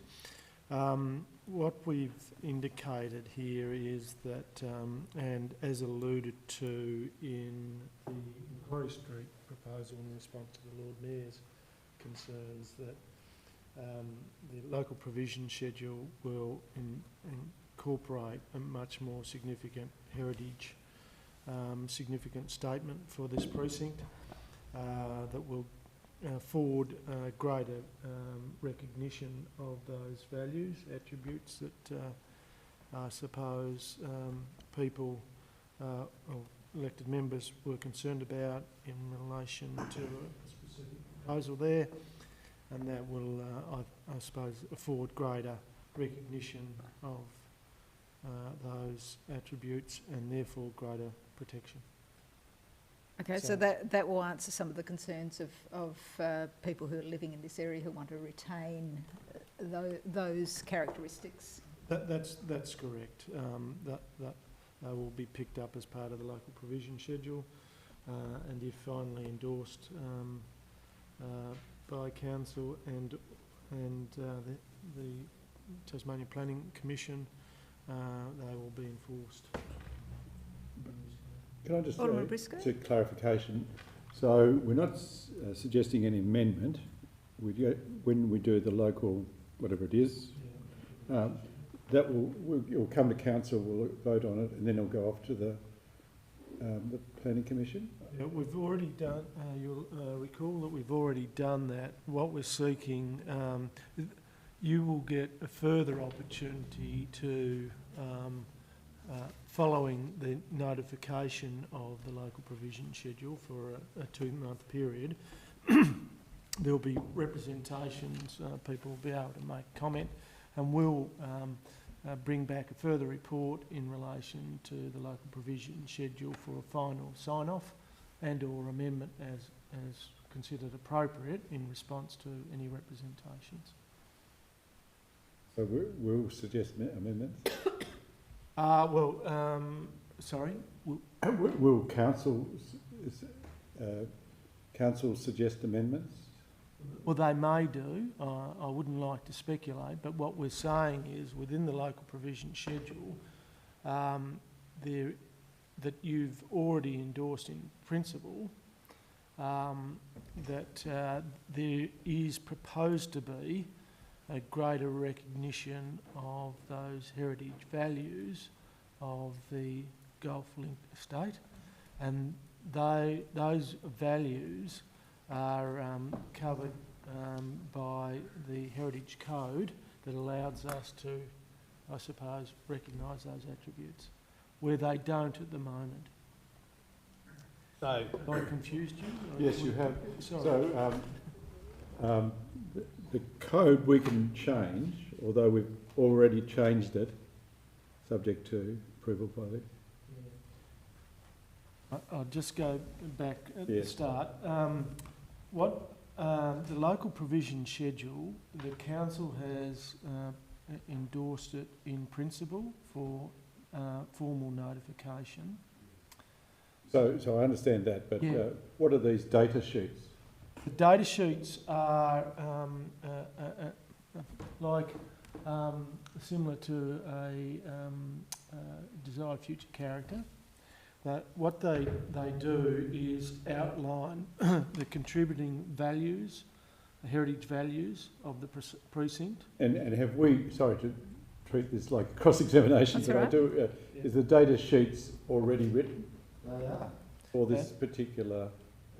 They are, and they are included as an attachment. Yeah, I think I'm reading something here, but I just don't understand how they could have got into it, but you're saying it's already there. That's correct. They're an extensive data sheets with the heritage precincts. So, for example, we had concerns of heritage being affected by looking at the different streets surrounding a property, rather than, for example, that View Street one, we could only assess the effect on the streetscape from View Street, not from Grosvenor Street. Is that covered off? Yeah, so if I refer you to the report, it talks about a statement of local historic and heritage significance for the Gulflink Estate precinct specifically mentions front and rear gardens of properties being significant visual features that reinforces the precinct's residential character. The design criteria conservation policy included, but are not limited to, the following guidelines. Elements which contribute to the precinct should be retained. Alterations and additions should not dominate or detract from the original building. New buildings, extensions or structures should be compatible with and sympathetic to the height, bulk, setback, materials and finishes and general character of the contributory and heritage listed places. New buildings, extensions or additions to contributory and heritage listed buildings should be compatible and visually subservient when viewed from any road or public open space. Yep, so I did read that, page 1319, yeah. Yes, yep. yeah, so,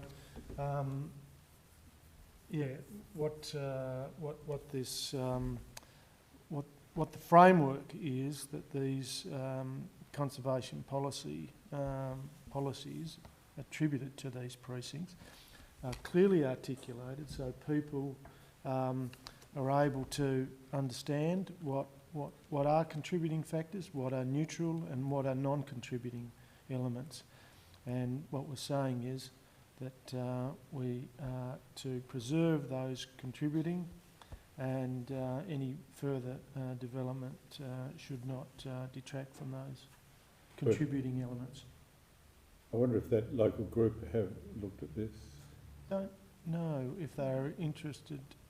Pretty sure they would. Oh, yeah, I think they're very interested, yeah. Sorry, if they, yeah, I don't know. Anyway, this will go to council, won't it? Does this go to council? Yep. Okay, so... It does. It'd be good to alert them yes, somehow. Yep, can certainly do that. Pop-tops, not. Any further discussion? Okay, thank you. So have you moved that, Alderman Briscoe? Yeah, I'm happy to move it. Yep, Now I thank you. understand it. Those in favour? Aye. Those against, items carried.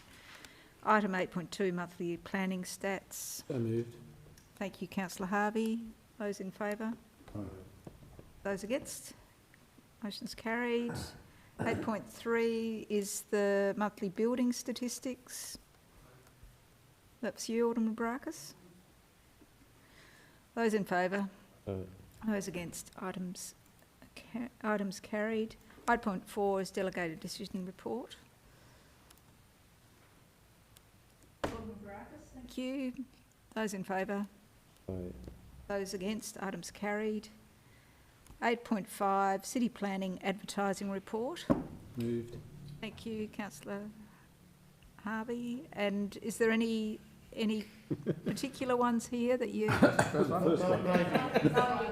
Maybe there might be one. The works value of that first item, which I won't mention, it's been reported to be 70,000, but here they say the works value is 54 million. Yeah, 70 million, you mean. Oh, here we... Yeah, that was what the works value was included on the application. Now, that was nearly 2 years, 2 years ago. So does the fees reflect how much it's worth?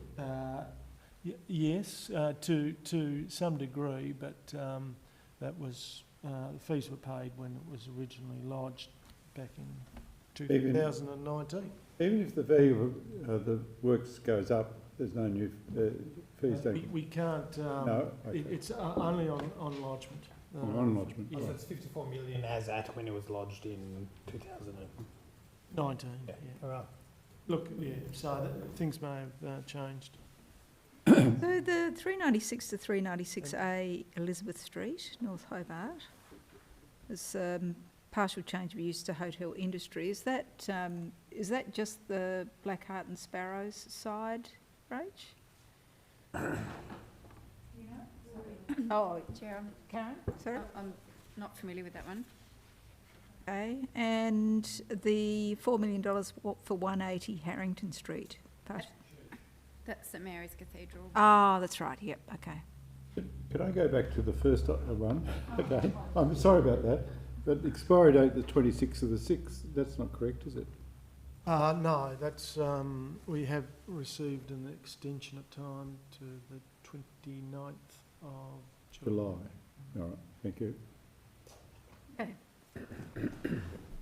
All right, we've had the motion. I'll put that. Those in favour? Aye. Those against? Items carried.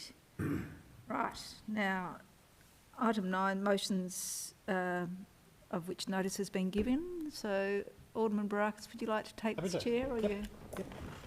Oh, yep. So we are. Oh, I can stay here, doesn't matter. Unless you want to sit there and get a photo. Yeah. No, I'm good. I'll move that. Those All in those in favour? Those against? Carried. Oh, yes. You're now chair. Okay, so we have item 9.1, motion moved by the Lord Mayor. Deputy Lord Mayor, sorry. It's a promotion. Thank you. And I suppose the thinking about this, and I have to thank a former alderman, Susie Cooper, who I think might have spoken to you, Mr. Noy, about this some time ago. I know that others have considered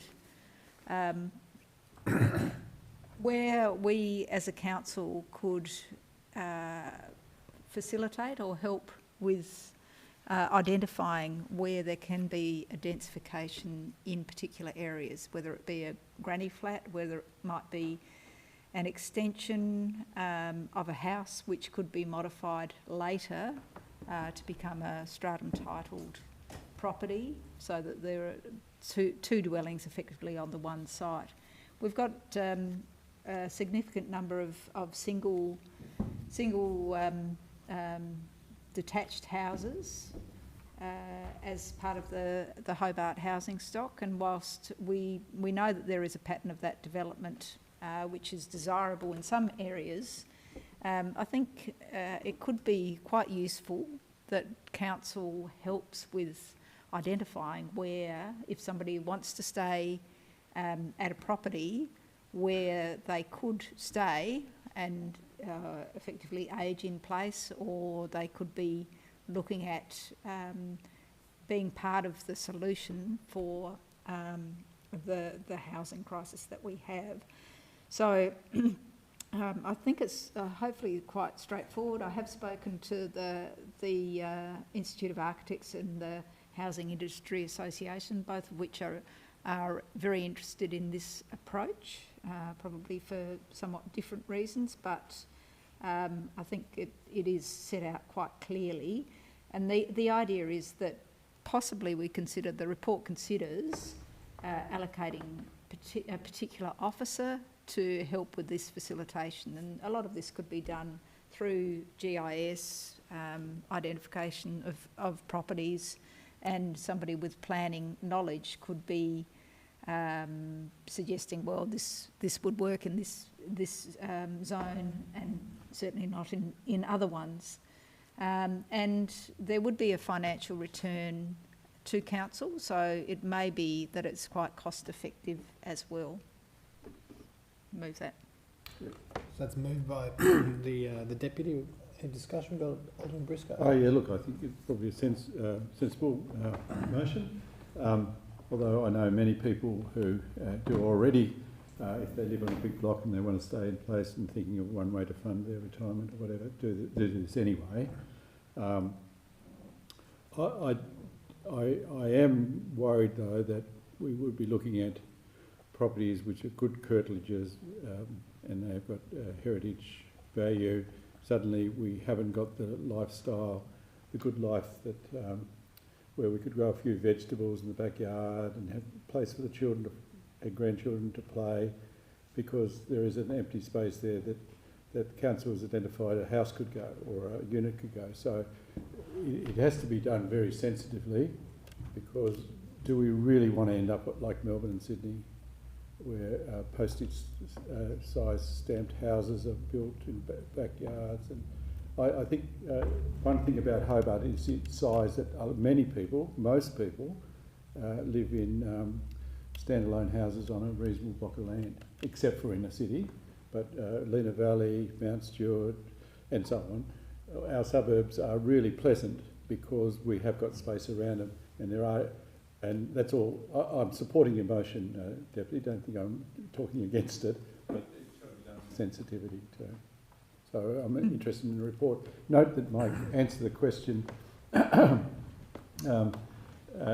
question without notice later on in the agenda, is that the office has rejected doing an analysis of what land could be subdivided in the golf links thing. Yet here, this motion would probably indicate that you'd have to do some analysis. Yet you rejected, the officers have rejected giving me information about how many blocks in the a small golf links estate could be subdivided. So I understand that there are. Can you understand that through you, Chair? Chair, can you understand that, Director? Yes. Good. Very much so, and I've had that conversation already. Good on you. Thank you. Thank you, Alderman Briscoe. Any other? Councillor Dada. Chair. No, I think this is a good initiative, and it simply for me is seeking report which says, suitable properties, and it also seeks for further information, and then they will be considered. But when all this information comes, then we consider it and then make a decision. So I would support this, and I think it's a good initiative. Thank you. Any other? Councillor Coates. Yeah, look, I reiterate my support as well. I think it's timely. Two things. I think from memory last year there were changes made to allow an easier, easier's not probably the right word, but to facilitate the provision of granny flats and extra accommodations on site. So, in some ways, this might be complementary to that, if you like. For once, both arms of government somewhat in the same direction. But also, along with others, I was at the homelessness and affordable housing workshop we had for elected members a few weeks ago, and one of the comments was made that at the moment it's 50-50 brownfield greenfield. Hobart doesn't contribute anything towards a 50% greenfield, but they were looking to, if memory serves, they're looking to pare it back towards 75% brownfield and 25% greenfield.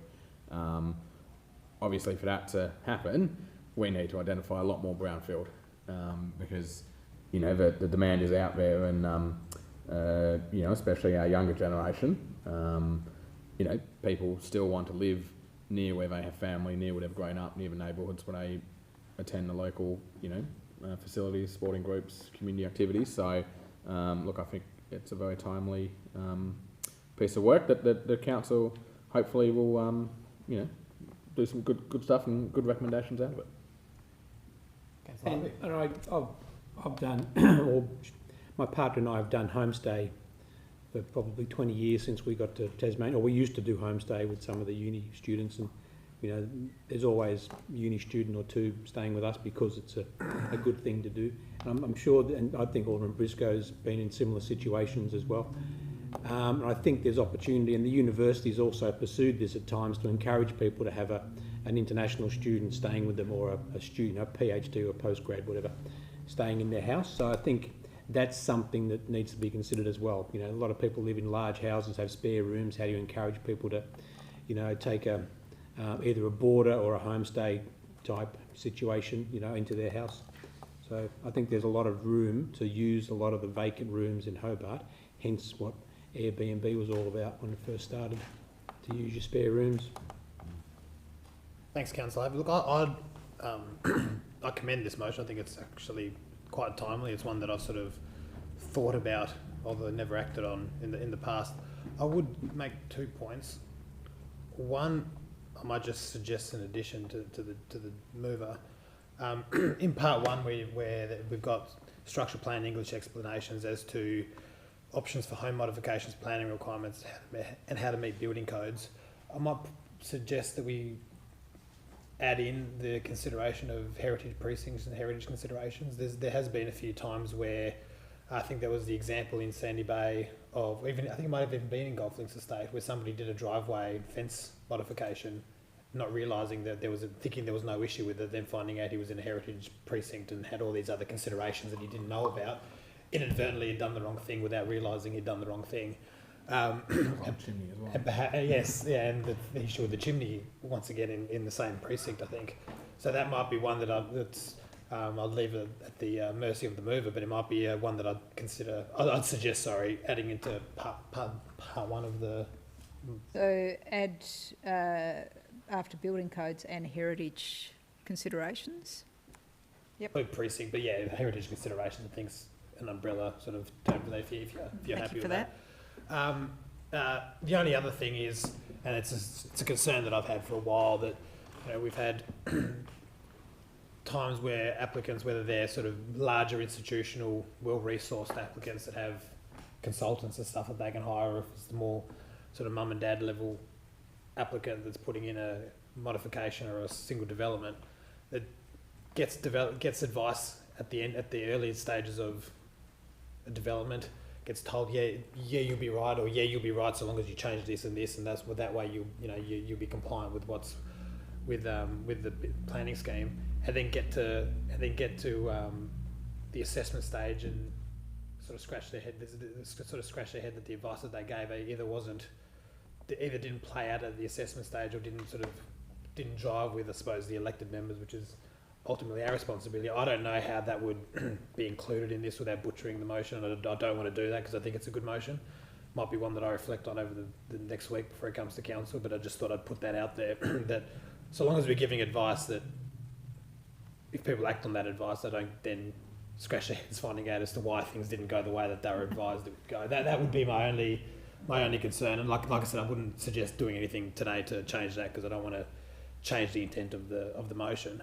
But look, I think this is a good thing, especially for, like I said, there's applicants that have the resources to hire professional planners and lawyers and consultants and stuff to make sure that they're doing everything, and if they want to push the boundaries, they can make that choice.